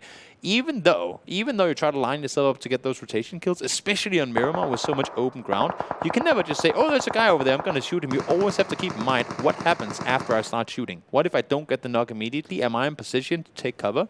Because that's what's been killing a lot of people. The fact that you see right here, Master, for example, he's on the roof, sure, he gets a knock, but there could be 10 barrels looking his way, and that's going to be him knocked on that roof. How can your teammate rest you if you're crawling around up there in the open, right? I mean, it's just one of those things where you always have to be smart about what you do before you start shooting. When you said 10 barrels looking his way, I thought you meant like explosive red barrels, and I was like, that could also be a thing. How does that? What? Or like people sat in barrels, like with eye holes cut in the side? That is also a thing. That would be pretty cool, wouldn't it? Oh man, New skin idea. They should add. Then you can roll down hills. And they should add cardboard boxes. Then you can roll down hills, but then you get nauseous, so your scope goes all over the place. Oh man, we're coming up with these mechanics, and quite frankly, PUBG I don't know why team, they aren't in the game already. Yeah. Well, one thing that isn't in the game anymore, that's one of the Golden Boys players, with Fish Scale, or Fish Cake, I think. ASE. Live and kicking, getting those few kills they want, and then trying to see if they can make their way into the placement. Oh, no, it was Fish Scale. I got it right the first time. I got confused. But Dark Angel getting knocked as well. ASE, they might not have been fragging before, but they're certainly fragging now. Team Queso, though, they have something to say about it. They are third-partying into this fight. Right on the edge of the zone. They still have 2 more Golden Boys to push through. Just on the edge of the circle, you see the M24 putting in, but you also see the amount of damage that the circle is doing already. We are in circle 4 pushing in. Not that far to go to make their way inside the circle. Tommy is making the run on around the side. They're once again trying to maneuver around these opponents. And this is what we keep talking about. Don't just take those fights head on. Be wise about your rotations. And if you have a chance to disengage, well, I mean, we have a team right here showing us why that might be the smarter thing to do. This circle, though, miles out in the open. We have make that 2 compounds in a circle with 56 people alive. Guys, I repeat, we have 2 compounds in a circle with 56 players alive. Good luck, boys. And there's a lot of terrain that's inaccessible as well in the mountains. It's very difficult. You can't get on top of a lot of them. So we'll see how these teams are going to funnel around. And a lot of damage should be starting to come through anytime soon. Ultra actually taking a beating here, coming in from AVANGAR, but they are given as good as they get, able to get a knock. And I don't think there's too many AVANGAR's players left. Yeah, this is where you want to go center early, but you really can't play from the center. If you go center here, if you somehow manage to stay alive, all you can do is prone down and hope not to get your head popped off, because there's going to be so much fire coming your way. Now, the good thing is that all the teams on the edge, they have to find each other. Like, kind of go elbow to elbow, trying to bump the other guys out of the way as they make the run on in there, but it's going to be really, really hard for anyone to do anything here. Everything is just going to be third parties. Ripperoni, they had themselves a good third game, but once a game, that's 3 games now where they go out early this time around in the last place. And I believe that's actually going to be 2 0-point games for them so far. That's really unfortunate for them coming through. But They have to put their best foot forwards. There's still 6 more games for them to play. M19, they have one of these compounds in the circle that you're talking about. Yeah, they need to really hold it. That's another thing, right? If you get yourself a center compound, you got to know it's a priority spot for teams to potentially push to. So you cannot focus too much on what's happening too far away from you. You got to do that puffer fish thing where you say, "Oh, we're big and we're scary. You don't want to come over here," when in fact you're just a little vulnerable guy sitting in the building with a gun in your hand. Isn't everybody just a little vulnerable guy? Don't say that, man. With a gun in their hand. I don't know. Some of them might be too scary. We haven't met all these guys in real life. That's another thing that we have to keep in mind for whatever these teams make their way to the grand finals or the spring championship. The fact that they'll be playing on LAN. That's most likely. I'm going to throw it out there. A solid 90% of these teams have never played PUBG Mobile in front of an audience. Yeah, that's going to be really... that's going to be a factor. Yeah, it's going to be a really big factor, actually. You know, you need to be coming in through. A kill streak actually coming in from Besiktas. They need that. Good. That's a team wipe. That's Ultra going out. Wow. Ultra. Bada bing, bada boom. Blown to smithereens and ROsq. Again, one of the more, I guess you could say, inconsistent teams that have had good showings. They got themselves a good 3rd place. Then they've had rough games, and now they have a chance here to do something yet again as they're really close to the circle. But as we know, for a fact, that we know the terrain of the map here, as we can see as well, that's a lot of open terrain. And it's not easy to maneuver around KUMA, the Bears of Japan. Down they go. They are bust. Unfortunately, out of the running for now in 14th. Not doing particularly well. This terrain, though, very, very hilly, very bumpy. A lot of nooks, a lot of crannies, positions. You can just hide out and see what you can find. But Magic taking a lot of damage. They have a rotation that's very difficult here. Caught on the wrong side of the road to an M19. Know exactly where they are. I'm not seeing Fear getting out of this one live. Now it will see the next circle pop. And what was once 2 compounds is now a half. I mean, this is only getting harder and harder by the circle. This terrain is so damn impossible to play around. You have half of the teams are miles up in the hills. You can see in the distance there. The other half are miles down in the open. And he's so low. To be fair, this is not going to be easy. Fear, no. I respect the idea, I respect the rotation, but also there's nowhere for you to go, buddy. You can respect the cherries on that one. That's what I'm saying. Sometimes you've got to throw out those crazy things where I'm saying it never works. Sometimes it does this time around. Not quite the case. Yeah, and he's going to not get away with it this time around, but BeMyLoot is again taking more damage. Everybody starting to fight for this terrain. This rotation from the south needs to start to come in. This is phase 5. This is where we see a lot of teams drop. A lot of that terrain controlled at the moment by Unique in the top in the northeast. So those hills are going to be very, very difficult for people to push on. You've got teams like Deformia as well in the center of it, all going strong as everybody starts to clash now. Got to throw it in there. Unique there once again active in the killing streaks. I mean, it's absolutely insane how they back can get themselves so many kills thrown across the board. DM now up there as well. They needed kills. They needed things going their way early, and they're starting to rack up points. ROsq talked about inconsistency. They go out in 11th place. Not what they would want to have happen here. They came into this tournament in 3rd through the semis, and now they're getting eliminated once more in double-digit finishes. ASE, they have suffered a knock. They lose their team, and now they're down to 2. They need to try and keep that placement record going. Soon, looking for the Overwatch. They've already got a knockdown. 3 kills on the board. One nade would do them pretty safe right now, but Besiktas, they're looking to capitalize. The spray is pretty decent coming on out at the moment, and Unique still have control of this hillside. They're taking fire from multiple angles, and the thing right now is they have to commit to this one and have to get it over with quickly. There's only one player left, I believe, on his feet right now for Besiktas, and they need to get this one over because, as you can see, Unique right now, they're starting to take fire from other teams as well. They cannot let this one take much longer. But look at how grouped up the team just down the hill from them are. It's going to be so difficult for Besiktas to get out of this valley, but Kitsune's getting challenged over on that left-hand flank. I respect them for starting to shoot at everything going on, but they really should just full-on commit to the guys below them. They are 4 alive. They can go around. They can get the kills. Like, they know they had 2 knocks down there. Just commit to it, push on through, get the kills, and go back to what you were doing before. Because having a team right on your feet like that is going to be extremely hard once they do have to rotate out. Besiktas getting knocked down again. That's Team Queso. They are going down as well. M19, I think, are going to get taken out as well. A lot of teams just get... Oh, dear, Tommy. He's going to suffer a lot of damage, but he gets himself into the zone just for now. Needs to creep a little bit further forwards. There you go. A little divot, and ASE, they still have a horse in the race. Maybe that's what they do in order to get to the late game. Just get all the guys killed except one, because it takes up less space, you know, right? That's true. So just sneak peek, make your way on forward. Holy cow. I don't know what Unique does to get these late game shifts that way. Now, in all fairness, when they were playing on Vikendi, it shifted away from them and they lost because of it. But these 2 last games, those late game shifts have gone in their direction. And look at Old Boy moving around the side. Beautifully executed flank. They lose one, but they get the positioning. pick up. 1 guy below, 2 guys above. Perfect push on a player they weren't 100% sure as to where we're. There's the Golden Boys going down as well. Besiktas. Never overcommitting. Get that res up first and then wait and then push it together. Smart play. BeMyLoot very close to ASE, but look at this. FROMHELL actually with 4 players alive. They're pincering Matic at the moment between them and Unique. They got kills under 2. I believe both Foxy and White has 3 kills at least to their name. They've been playing that western side for the longest of time. And now they can make that rotation on in. They'll have to at least because the circle, as you can see here, started closing on. And BeMyLoot will go out in 7th. ASE go out as well. But then again, 6th place. They're getting up there. That's decent. That's really quite strong. And moving forwards, we'll see what else they can do. Unique still have control of a huge part of the zone. A spray coming down. We'll be able to get the knock. Looks for the transfer as well. Rodby not quite able to get more done. Ooh, that's almost gets taken down himself. Yep, got to get back down behind the hills there. White goes down. It's going to be once again Unique securing themselves. Kills 6 already, and they have a whole side to fight for. But you can see this. They can never overcommit on any one thing because their team's shooting at them from multiple different angles. FROMHELL bearing down at the moment. Old Boy, hugely dynamic. This is what we're talking about. This is his storyline right now. He's roaming the hillside. Playing it smart, using the terrain to his advantage, but right now he might be a bit too far forward. Nate's only getting closer.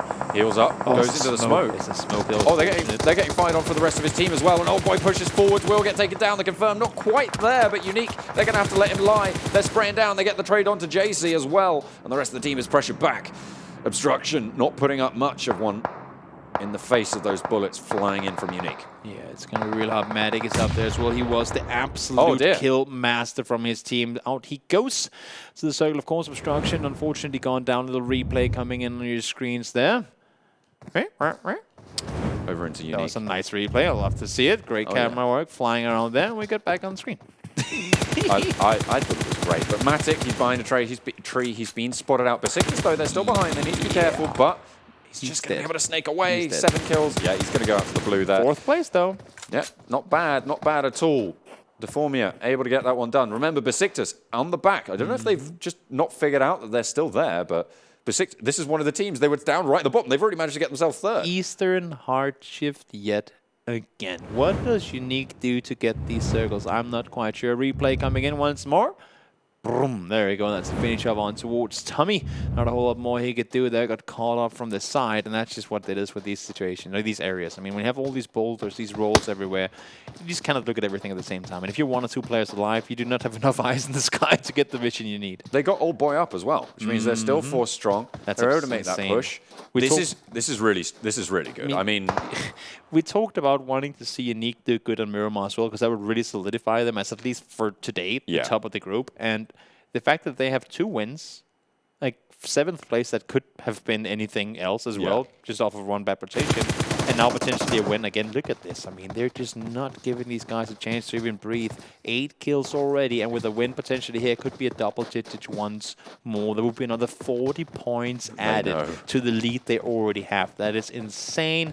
And for any region sitting out here watching, maybe doing some analysis and scouting on forward, Unique, if they're making their way to the finals, which right now seems like they will, they are going to be a team to be afraid of. Absolutely. Oh, they spotted them out. In come the footsteps, in come the shots. Nagi goes down early. Kitsune looking for the trade. Will get it done. Jumps in, the flying shots will land, and it's going to be Unique finding another win today. That is 3 out of 4 with 10 kills on the board. Absolutely insane.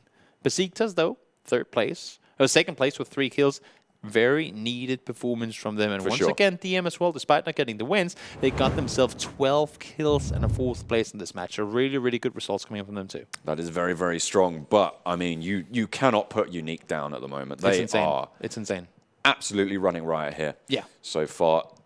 I want to see more of them. I want to see what else they're going to be able to put up. We've got 1 more game today on Erangel again, where, of course, they won with 16 kills. Their highest kill win today, which is a weird that there is actually things to compare that to, right? There's a top 3 of kills. I mean, we have 3 teams that has won games so far. Yeah. No, 2 teams. We had Ultra win. Oh yeah, in we game have. two, Sorry. and So we Unique have won the two rest. teams that has won game so far, and we have 4 But games. I think in. this would be the first back-to-back-to-back win if Unique are able to get this next chicken dinner. Yeah, that would be absolutely insane, and they can. I mean, showing the way that they've been playing so far, the way they've rotated. I mean, as we said before, get those magnesium pills in your breakfast, and the circles will go in your direction. That's just how it is. Yeah, that's what you got to do. Just got to make it happen.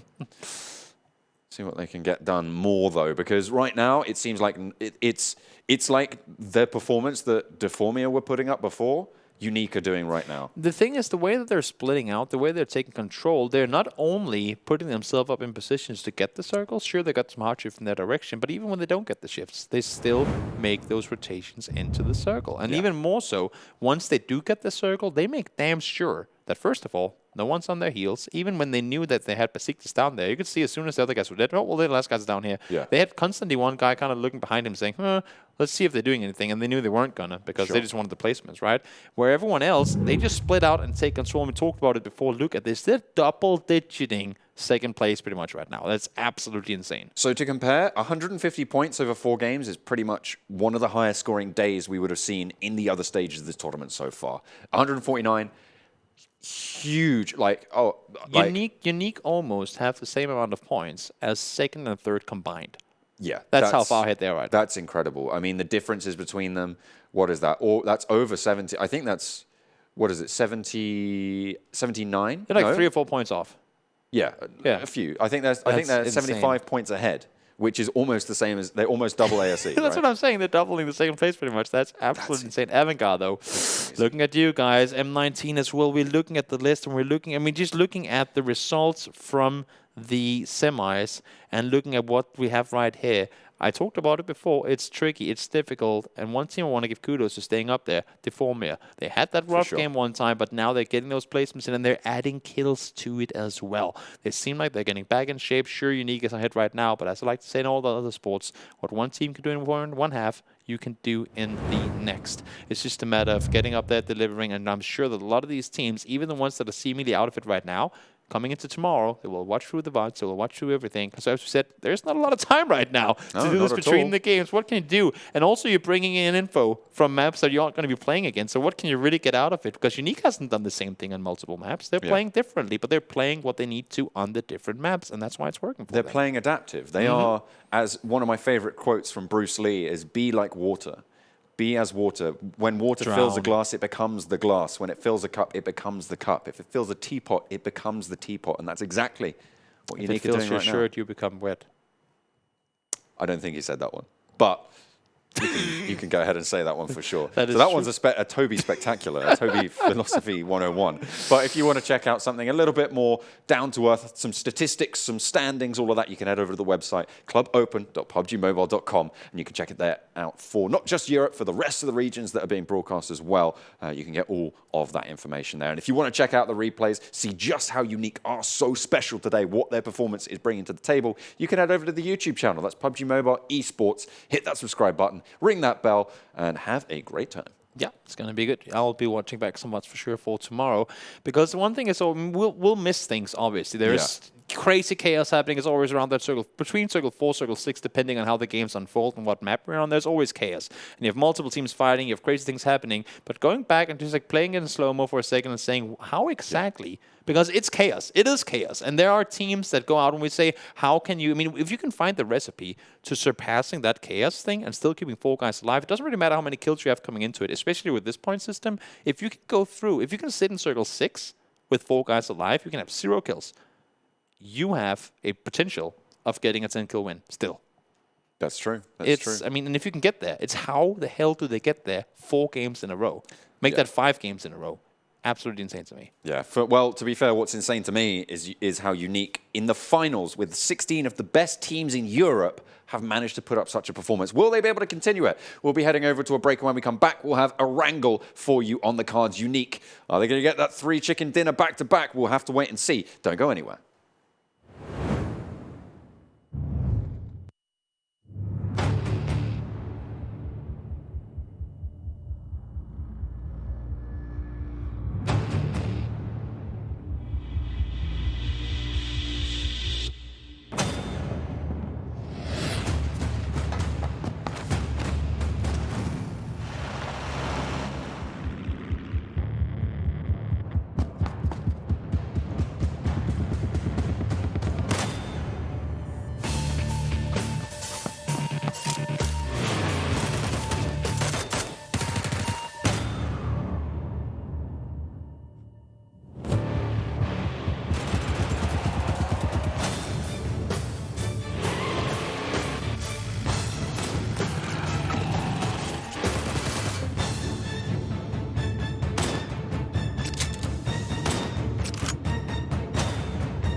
Zombie, Darkest Night, the newest mode in the zombie universe, is here. This time, the rules are different. No more parachuting, as players will be placed at random locations on the map when the match begins, and there is no single winner. Players must work with their teammates to spend one long night in the match and stay alive until the sun comes up. Waves and waves of zombies will spawn during each of the 3 foggy periods at night, and supplies should only be scavenged when the fog fades. The main objective is not to defeat other players, though this doesn't mean they are harmless. Players may need to work with other teams when necessary, but should also watch their backs in case the Fragile Alliance goes south. This will be a unique experience for every player involved. This new mode also comes with a passive skill for every player. Understanding these skills will be the key to staying alive in this long night. Can you ride out the night?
Welcome back to the PMCO European Finals. My name's John Allen. With me is Toby. Unique are on the run of a lifetime. We're going to be seeing if they continue here. That is going to be interesting to watch. Also, how are they going to fare tomorrow? Now, everything is working their way, and I'd like to see it normally.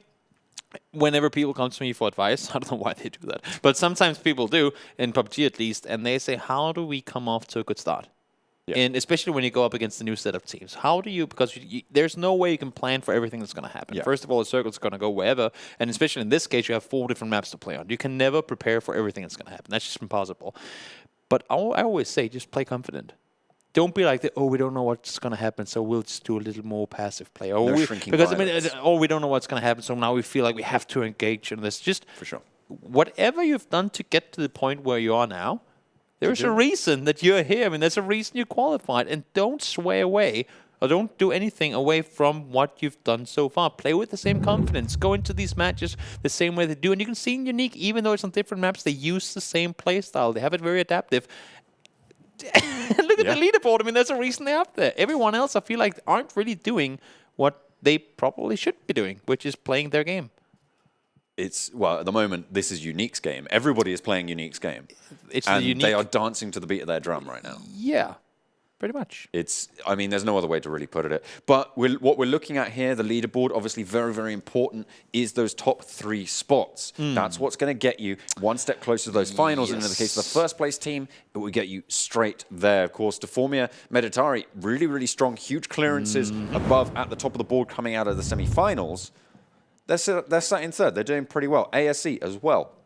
They're placing consistently, and they're just getting those points in, and that's all they need to keep going forwards towards that bigger prize pool. And as we talked about before, I mean, of course, it's good money to even win this tournament, and get second is better than third and all that, but it is pocket change compared to what will be at stakes when they do manage to make their way to the grand finals. The 75,000 total prize pool for this. That is a lot of money. European that is a lot of money. Finals, a lot of money. But I think you're moving on for the global finals. I think it's up to 2.5 million. Yeah. I'd have to double check that, but dollars, that's huge, right? Well, if you want to check out who's likely to be going over there, you should check out the stats, the standings over at clubopen.pubgmobile.com, and you can see what's going on over there. And if you want to see the replays from all of the regions, not just from Europe, then you can head over to the YouTube channel, PUBG Mobile Esports, hit that subscribe button, ring the bell, see what's going on. What bang? That's what you got to do. Also, now that we got your attention, because I hope that we do, you guys out there, we're talking to you. If you have anything you want to share with us, maybe John and I have been saying a guy's name wrong. There's probably a chance that we have done that. No, I never say anything wrong. Oh, that is true. Maybe you feel like you got some input on things we might not have known. Maybe there are certain scenarios going on that we didn't mention that you feel like are mention worthy. Reach out to us on Twitter. You saw the handles before. The name is Toby. John, you could say your thing. Oh no, it's on the screen. Oh, there you go. There you go. There's me. There's you. Yeah. Reach out to us. Reach out to us, because we do actually love to hear from you. And even, when we were doing the Indian broadcast, a number of the players reached out. They gave us such valuable information. We're able to really highlight that and demonstrate, what strength they have. So even if you're one of the players in the team, then reach out to us after these games. If you're watching these VODs back. Yeah, absolutely. If you have anything you want to say to us that we should prep for tomorrow, saying, tomorrow we're going to do this, we're going to do that, and then we'll talk about it on the stream, and then you're going to do something else, and we're like, they actually thought we were going to do that, idiots. Well, fair enough. We'll have to wait and see. Pachinki, pretty hot drop last time around, but it's a Southern Circle. Could be military. Let's get it. Fingers crossed. Ultra, though, they have a really strong spot. If it is, because they are the only team that has gone military so far. It's always interesting. I don't know why it is, but if you have a team that lands in Yasnaya and the game ends there's no one saying, they're the Yasnaya team, they should have won it. But there's always kind of a pressure thing. Hello. Hi, guys. There's always a sort of pressure when you're the team that lands on military to be like, you're the military team, now you have to win this game. And I don't know why that is. You sure, they don't. And be like, you should have won this. They didn't have to cross the bridge. What are you doing? You didn't win. Inevitably. You're an idiot. You didn't win. I'm just going to stop talking now. Absolutely. I feel like both of us inevitably, I mean, other teams will make that crossover. You can't hold off every team to make it to the other side of the military island. And as we do talk about military island, let's talk about something completely different, because M19 Team and Epic are having a not-so-epic fight in a city that should not be contested. In my opinion, my personal opinion. It's not necessary, really, early game. There's so much on the line. But a lot of these teams, they need all the points they can get. Oh, yeah. Seeing what they can get done. M19, they're not doing the wellest, because that's a word now, right now. Best. And nope, it's a wellest, and it is clearly clearly showing in the sense that they're maybe, as we talked about earlier, picking fights early game that, first of all, you don't see any of the guys currently sitting in the top doing, but they're also picking fights early that they could pretty easily avoid. Ooh, speaking of fights early on, AVANGAR firing off a couple of shots over towards the Golden Boys. You can see with that DP trying to land the shots. It's even taking off all the clothes. That makes you run faster. Then and then a pizza gun. Yep. UFO gun. I don't know. LP gun. Yep. AVANGAR running around with their pistols and DPs, trying to see what they can get done. Epic, they have indeed managed to make their disengage, so why even bother landing inside of Pochinki if you're planning on running out anyway? Could be time you could have spent looting, could be time you could have spent rotating down towards the island, but now you have to go north, get loot, and then you have to run all the way back down again. AVANGAR, who do like to normally drop over towards that melter area, just a little bit further west this time around. Plane was west. Yeah, Yeah. It was western, so they are clustered in a little bit further towards the circle. Also, in all honesty, I mean, for them not to go all the way out towards Milter Power makes perfect sense in this scenario. That by the time they went to Milter, first of all, they knew they were the only ones there, but by the time they get out there, they see it's a military circle. What better than sticking around Milter? You might be able to hold off some bridge rotations and whatnot. So smart rotation. And once again, the guys are showing that they indeed are wise in their playstyles. So one team that I've seen great things from before, and then I've seen not great things from them, then I've seen great things again, and then not are the guys on your screens right now. Mello and company, they have had good showings, especially in the qualifiers and the group stages and semis as well. But today has just been a cluster of good things where you go, oh my god, they got what it takes, and then 15th place right after. But they're in Severny. It's going to be pretty tricky to make that rotation. It's all the way down south. Although they can just start to play the edge, they can start to go on the back of those rotations. But if it's a military circle, all of those boats are going to be taken down. Those bridges are going to be devilish. To it is going to be tricky. And now, oh boy. What? What? Why is he there? He's chilling. Okay, there we go. He's got some backup. Makes it to the rock. Fair enough. Nice run, but he's got a teammate as well coming up on the back. But does he have a gun? I think he's got something. Is that a crossbow? No. Okay, no. That would be a very heavy-hitting crossbow. The thing right now, though, is Go Boy. Old Boy has got himself a helmet, no vest, and same thing happening for Dark Angel. So neither of these guys should really be prioritizing what's going on right now. As for the fighting aspect of things, just this is smart from Old Boy though. Run away. He's moved all the way back. I think Dark Angel thinks he's still in the smoke. The rotation came through. That's one thing. Also, if a nade comes in there, then it's not going to go down because of it. You might be just watching for Dark Angel to poke his head out. You can see Graham moving out wide. I like the idea. They need to get the info here, but is it really worth spending this much time on? You have to make your way down to the military base of all things anyway. So play it smart, get looted, get the hell out of there, make a move down south because the circle's already pushing in. Again, we talk about fights that you don't really need to take right now, right? Dark Angel, they have scared him off. He's on the rock. There's no logical reason for whoever, because they don't know that it's Old Boy there. There's no reason for them, for any reason, to expect that player out there to run back inside the city knowing there's a full team there. Yeah, so just get back, get looted, get going. There's not a moment to lose. Although the first circle relatively slow, it doesn't close. It's not that they're stressed or anything. Quite a long time. It's just if they have a chance to make a play now, might as well do it rather than sit around and do nothing. Because right now, effectively, they're not getting any info or getting anything done while they're sitting there. A lot of players just running around in the open. Old Boy just gets knocked there. I mean, it was only a matter of time. Graham actually managed to get the angle. Interesting that he was running back for the rock. Oh, there's the rest of his team actually finally starting to come in. He might just go for the push here, and they might be able to get him back up. But Old Boy's very aggressive traditionally. It is unique after all. You never know what to expect from them other than crazy plays. So it could be one of those 3v4 scenarios where they do get things done. But a team that we have, not that we haven't talked about them today, we've actually given them quite a bit of our screen time, but we just haven't seen a whole lot from them, at least as far as what we wanted to see from them today. And that is the guys from DM over there on the screens just before. They are making their way down towards the military side of things, but they still, of course, have that bridge to cross over. Besiktas getting shot on by the Golden Boys. Those rotations will start to come through. The Scar not quite able to land. There's a couple more targets, though, coming in, waiting in the wings.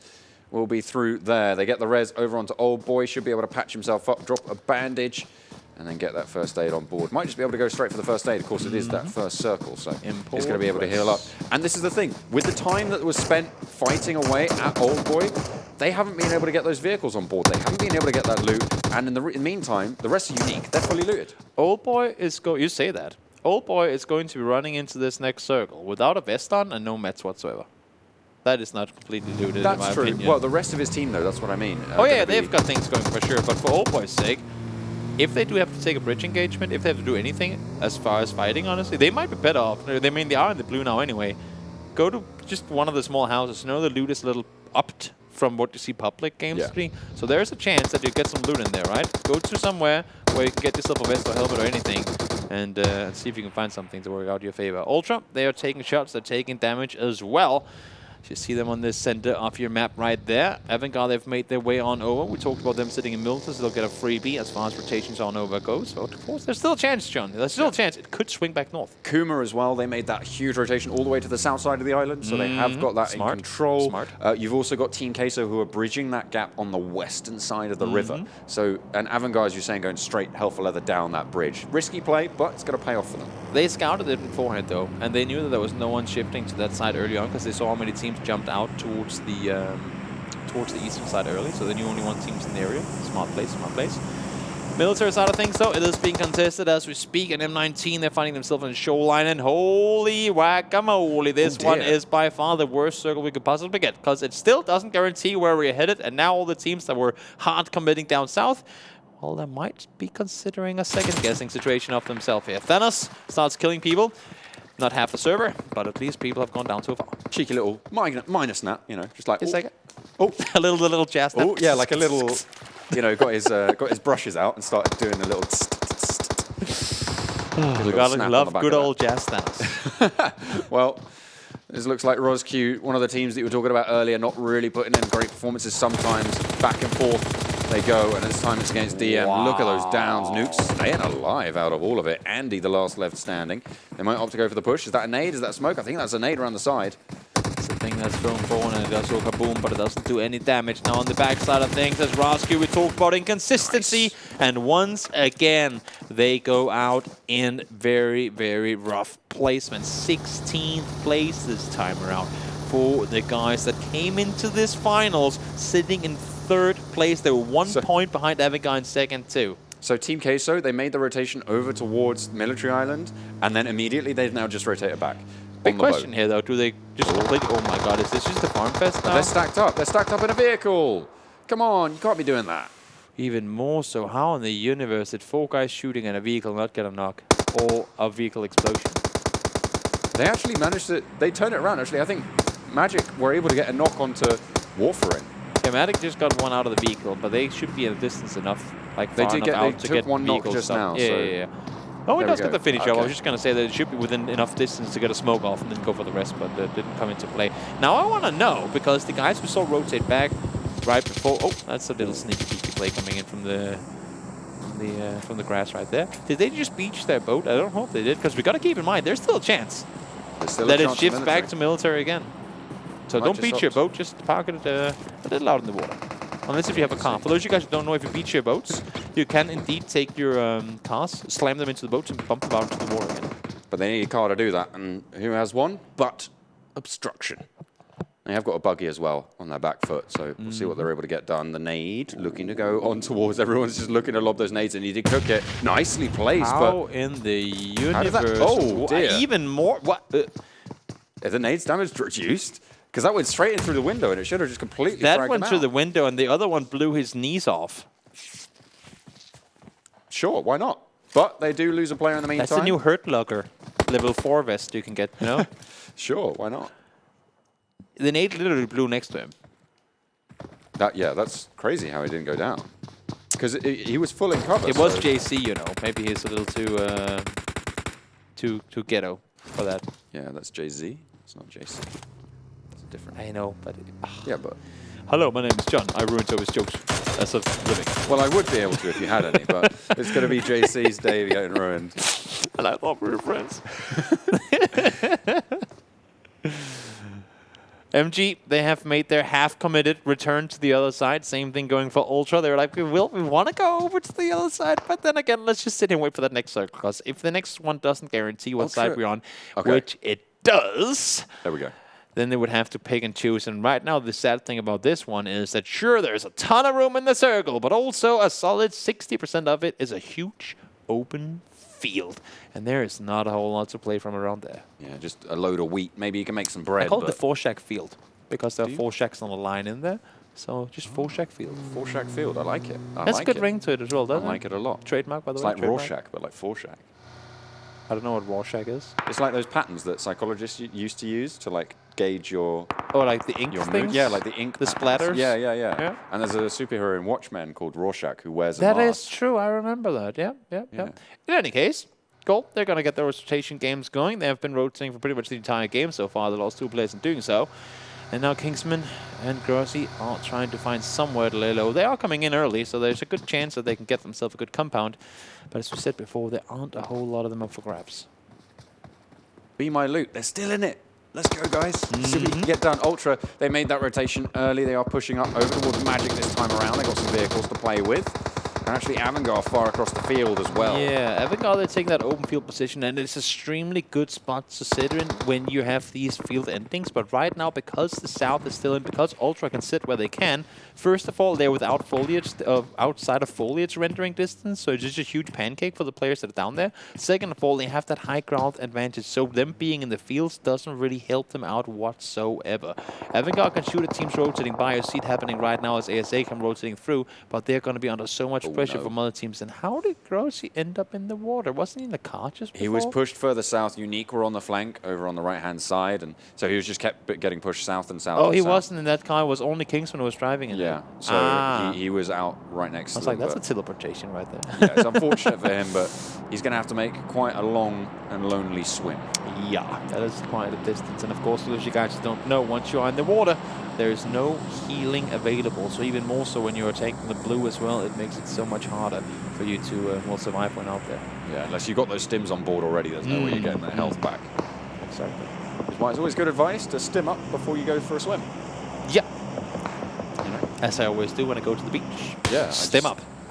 Bang. I'm Don't drinking wanna Red get- Bulls. I'm popping No, cans you're of not. Red Bull.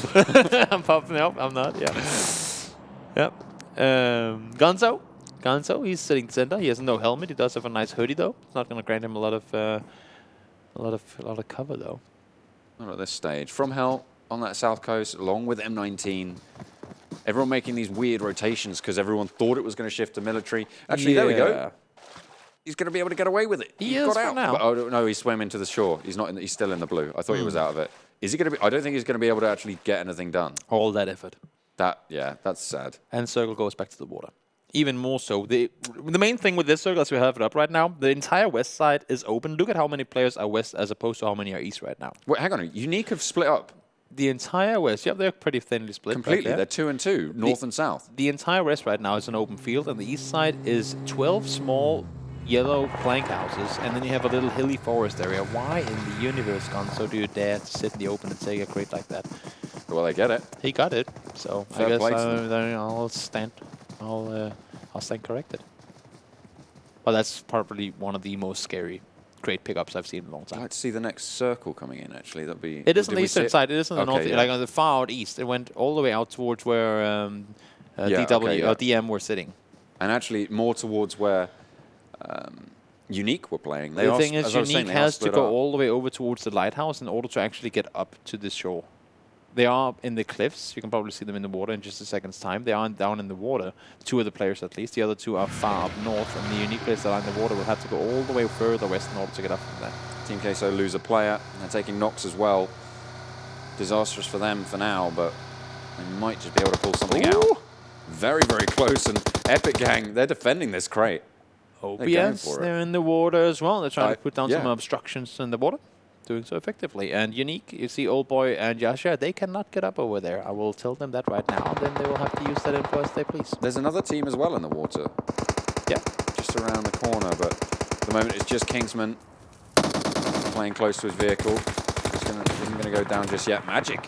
They're taking a pelting. Yeah, there are so many teams fighting for M19. very little ground right now. And that's the thing right now. You have the whole field. It's practically impossible to play from.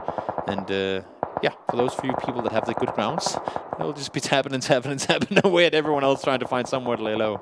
For sure. Well, at the moment, Unique, they're going to have to make a big rotation out to the east, I believe, to be able to get up anywhere. Or if they want to head, they can go left. or west, sorry. KUMA, though, and Obstruction both racing for the Yeah, shoreline. they're just chilling. Whoever gets up there first wins that one. Yep. There we go. It's unique, actually, to win out the trade, because they're already on that shoreline. We're safe. We got cover. I'm going to heal. I'm knocked. Okay, never mind then. There we go. That's going to be a finish off coming in there as well. M19, tons of damage coming off from Thanos and the guys on the other side, and they're pushing on forward now. Sade is all by himself. He has a full team pushing forward, and also they have a full team of BeMyLoot sitting inside the gas station. They're not getting any info whatsoever when sitting in there. Oh, Unique, Old Boy, and Yasha, they're both going down. So on that southern coast, they've lost a lot of power. They will fall out, so only that northern contingent of them will be remaining standing. Our previous winners, of course, 3 times today. Tough, tough place for them to sit, and that, again, map knowledge. You have to know where you can get up from down there. They isolated themselves in an area where they couldn't, and all they had was, well, blue circle or swimming to death. Exactly. Nade coming in from BeMyLoot, sorry. Onto M19, another one to finish it off. Nicely done. Thanos now on half HP. He's lost his teammate. Yeah, he's all by himself now. It's going to be tricky for him to get anywhere. M19 as well, one of those top teams. Oh, there they go. Place. They're going to go out again. Just going to say it before, their 15th place. Now, this was a really, really rough game as far as circles go. But them coming in 6th place in the finals, that is not the kind of thing they want to have going here. So Unique, they have control pretty much entirely in the fields. They can actually move there. DM have the biggest switch to go for. Besiktas, you saw they did still have a player down on the southeast in the water. This whole area, for those of you guys who don't know, you can kind of see it here. There are a few trees, but it is open as a thing that is very open. As a 24-hour open gas station. Like a book? Like an open book? Yep. I don't know. It is just very open, and there's not a whole lot of cover. Yeah. Yep. Like a field without grass. Like a parking lot without cars. Yeah, it's very open. And people will die, and a lot of them will die very, very soon. They're already trying to figure out how to get there. That's the thing. You want to say, oh, no, we're not in the circle. We have to go early. At this point, honestly, hold that edge. Run in with the circle in the end, because you will not be able to do anything else. Speaking of holding the edge, look at how it's just quiet. He's staying. He's chilling. Sade. Just so chilled. So chilled. He's very close to the next circle, so he can be. He's going to hear all these BeMyLoot players running around. So he's going to know what's up. He's just grinding those placement points as we speak. We saw 2 Unique players going down just before. Now it's DM. They were the team furthest west, but they have decided to go somewhat center hell. They're trying to do something with this high ground position too, and you gotta make something out of nothing if you're trying to stay alive in this circle. White is just spraying and praying over towards Ultra, and somehow they're all still alive.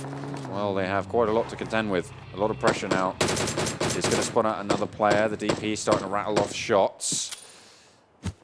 It's going to be Deformia as well, taking a little bit of punishment.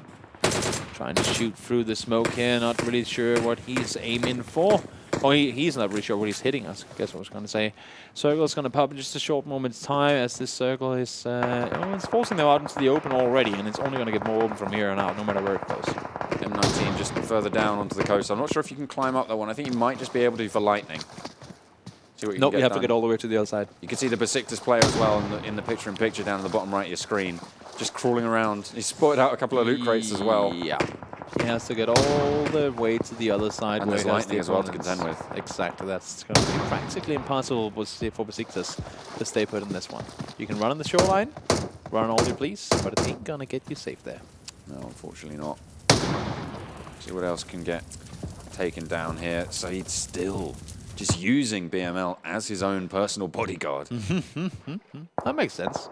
He's got to play it safe, use them as kind of your line of defense. And, then just And you don't even need to go for the trades. Exactly. They're not your team. By seeing the kill feed light up, by hearing all the shots fired, that's perfect for you. And now, look at this, Ultra trying to crawl on forward. DM, they're in a good position here. They have 8 kills already. They were the ones to sit and just harvest when everyone else went in the field. Now they're in the field to 2-2 split and shacks. Moloko, we saw him do crazy nades before, and he's jumping from tree to tree trying to stay alive. How did that happen? A miracle nade on the last map of Erangel and a miracle dash. This time around, Moloko putting in the work for Ultra. You can see they're split on opposite sides of the circle as well, as the next one's going to shift south. Wow. Unique still on that western side as well. Look at the position for DM right now. They get so many kills, but everyone else can get things going on towards them as well. It's going to be really, really tricky. I believe that was ASE actually going out in 12th place. Could be, could be. MG still alive. Wait, are Unique still in it, or have they gone down? I think they still have 1 player up. Okay, we'll have to update on that. But Lightning, sprints as fast as his namesake. around the corner. Here he goes. The only thing is he's indeed trapped down there. Yeah. There's no way he's getting out of it. And these guys as well are, well, at least there we go. somewhat trapped up there. Oh, they know that he's over there. He's been running, he's been stepping, and they heard the steps. Now, Sade, how are you going to play this? Where are you going to go? How can you get these placements? That's one better. Keep on going, and you might get yourself a few more. I like the way he's playing this one. Buying himself time. every single kill could be a placement coming your way. That's exactly what he's looking for at the moment. If BeMyLoot go down, he can nade it out. That's not too sure they're going to know where that one is. Oh, he's getting spotted out. Oh, he's right around the corner. Going for the knock. Will be able to finish it off as well. The nade is there, and it's going to give him a little bit more cover. Goes for another trade. Saeed trying to get the finish, trying to get those kill points, but he just can't get it done. Goes down in 8th position. Moloko jumped from tree to tree like Tarzan himself would be proud, but there, unfortunately, no more trees remaining for him to jump on through. The guys on the shore goes down in the end too. That's going to be Hell, delivering all the damage from above. Farsi is the only guy on his feet, and once again, look at this ending. There's a few trees at hand. There's a couple of jacks, but that's all the cover these guys are going to get. The ones in the field now have probably used their smoke 6 circles ago to even get to the point they are here. And oh my lord, this is only getting harder. Ultra though, doing everything they can to stay. I think Unique have gone out at some point. Oh yeah, they must have gone out earlier. Yeah. Must have been around 13th or something like that. I have to double check after the game, but they're allowed to. Can't really complain though. Today. You can't fault them at all. In the final game of the day, seems like DM are finally starting to step up. You can see they've got a nice crossfire. They've moved those vehicles. They're using those smokes to their advantage, and they have a lot of pressure. Take a look at it. 4 teams into zone 6. We're 24 minutes in, and we have 10 people alive. That's crazy. That is very unheard of and very unique, I guess you can say, to this lobby as well. There we go. Ultra gets down 1. Actually, was that them out? Yeah, I think that was it. Okay, yeah, fair enough. Okay, DM. FROMHELL able to take it on, and now you've got the powerhouses finally return to form from Deformia. Yeah, exactly. We talked about them all day today, not seeing what we wanted. The last game kind of showed them a bit of what they were capable of doing, and now, even with a difficult 2-2 split position they were holding for the longest of time, they're starting to rack up kills. I believe they're sitting at 10 or 11 at the moment, and there's a chance of them getting more. But gotta give it to Ultra as well. They were the ones looting down on the military side of things. They crossed over, they got a good position, they fought it off, and they have 6 kills with still 3 guys up. They have a good chance of winning this one. If Zeta has a nade here, that could be deadly, and he does have a Molotov. If he can throw that one perfectly over behind the shacks here, that would be really, really dangerous for the guys in there. A little bit long. Too far? Really? A little bit long. Let it spread. Let it spread. It's not going to be able to spread. It's not going to be enough. Just a bit too long. You can see a Molotov push very short as well from Ultra. In between. That's perfect. Do you have a third one? Now he's kind of pinned down the angle, right? Exactly. Just got to throw that third one. Circle does center up, but that's only going to benefit one team, and that is DM. And, well, I mean, the thing being here, 3 of them on the wrong side of things. They have to make the rotation on out. They're doing it on foot, though. Are they going to try and make the run on off? The circle is pushing in. You can see the amount of damage that they're taking from it, too.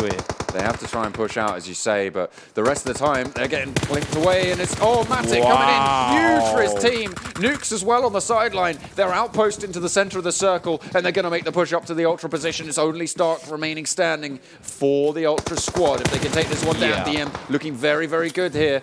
They will be able to get one down. Ultra do lose one to Hell from Hell as well. Oh, okay. He's chiming in. Foxy trying to steal some kills. You can see he's going to get spotted out. Matic just says, hang on a minute. Chill out, mate. Yeah. And then the rest of them are going to move on forwards. It's just Stark going up on the top of the hill. He's going to have to be a real Iron Man to pull this one off. I was going to say, Foxy, just stay put and get that second place because they're fighting here. But he was just too greedy for the kills, and that throws him out in third. Now Stark all by himself against 4 guys. Are you going to tank the blue? Seems like he is. Deny those kill points. Try and first hit it through. It's not going to happen. He's going to try and prone down, and that is going to be him out. Finally, the guys that dominated through the semis have come back up on top, and not just come back on top, but with 17 kills. Looking a little bit more Ned than Tony there, unfortunately, as he is going to go down. And it's going to be, a huge comeback to form there. Not massive kills coming out from Deformia Meditari. We need to see what that's going to do for the standings, where that's going to put them. Of course, they were sat in 3rd before. They should be able to breach that 100-point mark pretty easily off the back of that performance. Yeah. So ASA went out in 9th, I think. Yeah, a lot of those top performers. So they might even be able to surpass them, throwing up in 2nd place right now. Yeah, they might just be able to secure that a little bit better. Good game. 17 kills and a win. Very, very good. I'm going to write that one down. Very solid performance. And also, they were the ones rotating on the edge for the longest of time. You can see it in the highlights here as well. They were on the edge for the longest of time out east, but they knew we got to crash. We got to play something 2-2 split the shacks, and not only did they 2-2 split them, but they held off everyone trying to make their way in towards them, and that really is the tricky part when you're in a rough position already. Multiple teams, looking at you, still made it work, and they did not lose a single player for the entire game. If Syed had a couple of smokes, he might have been able to make a better run for it there, off the back of that engagement with BML, because he got that first knock. I mean, fair enough. Fair play to the guy. He was able to do it. You can see the spray downs coming in huge for his team. And this is where Foxy chimed in, gave his game away, and then that was it. They did not know where he was. Not at all. He could have chilled for a little while longer, gotten himself some more placement points off that one too. And we've seen so many times how that 1 or 2 placement points can be the difference maker. Sure, Hell might not make it into top 3, but when we're looking at the prize pool distribution, I mean, have they gotten that 1 placement higher? That's a lot more pocket change coming your way. Yeah, exactly. Because, I mean, you're looking at the top of the distribution. Each place from 9th up to 4th gives you $1,000 extra, starting at 1. So that 4th position, you get 6K. Then it starts to go for the jumps. 3rd place, $9,000. $12,000 for 2nd. And the big cheese, it's up at $25,000 for the victor. What would you do with $25? You had to spend them in 5 minutes. Yeah. $25,000. What would you do with 25,000? You have to. I give them money now. You have 60 seconds to spend them. Go. Okay, I have to buy. What do I have to buy? Okay, I put it into an investment fund. 15,000 because that's obviously a cashless ISA, which is the limit that you can do per year in the UK, which is where I live. So you put that in, obviously, make sure that's investment leaves 10K left, so I can spend that on Yeezys. I don't really like trainers, but that's the first thing that came to mind. Loads of, random stuff. I don't know. Donate it to charity. Why not?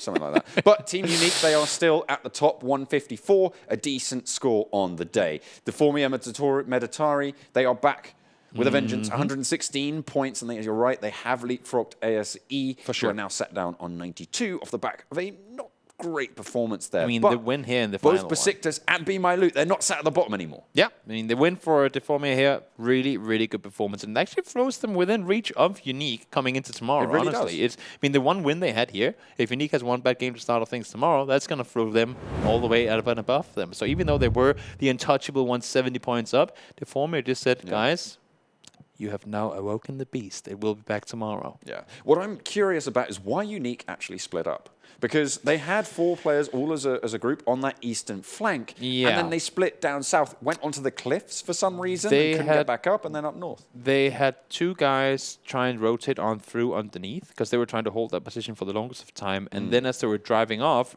I believe it was actually DM that were sitting in the compound they wanted to go to. They got split off on both sides, and you can't just go back together, because on the other side you have other teams that's going to force them even further apart. And then it keeps going. We talked about how the whole center point was just one big field. You can't just go, let's just meet by that little bush down there somewhere. We'll just sit there and chill for the longest of time. Forced separating, and then forced separation. That's the saddest separation, That's very, very sad. But that's going to be it for the first day. That's the first half of the tournament complete. If you want to check out the standings at the end of the day, you can head over to the website. That's clubopen.pubgmobile.com, where you can check out all the stats as well for the entire tournament and all the other regions. And if you want to catch up with all the replays, all the highlights, head over to the YouTube channel. Of course, that is going to be PUBG Mobile Esports, and you can see everything that went down and maybe get a little bit of revision done, because all of these teams are going to be sat there racking their brains thinking, what are we going to do differently tomorrow? And, well, we're going to have to see, because that is going to be it from us today. Thank you so much for joining me. Thank you so much for watching at home. Make sure you tune in tomorrow, same time, same place, where we will see the final parts of the final.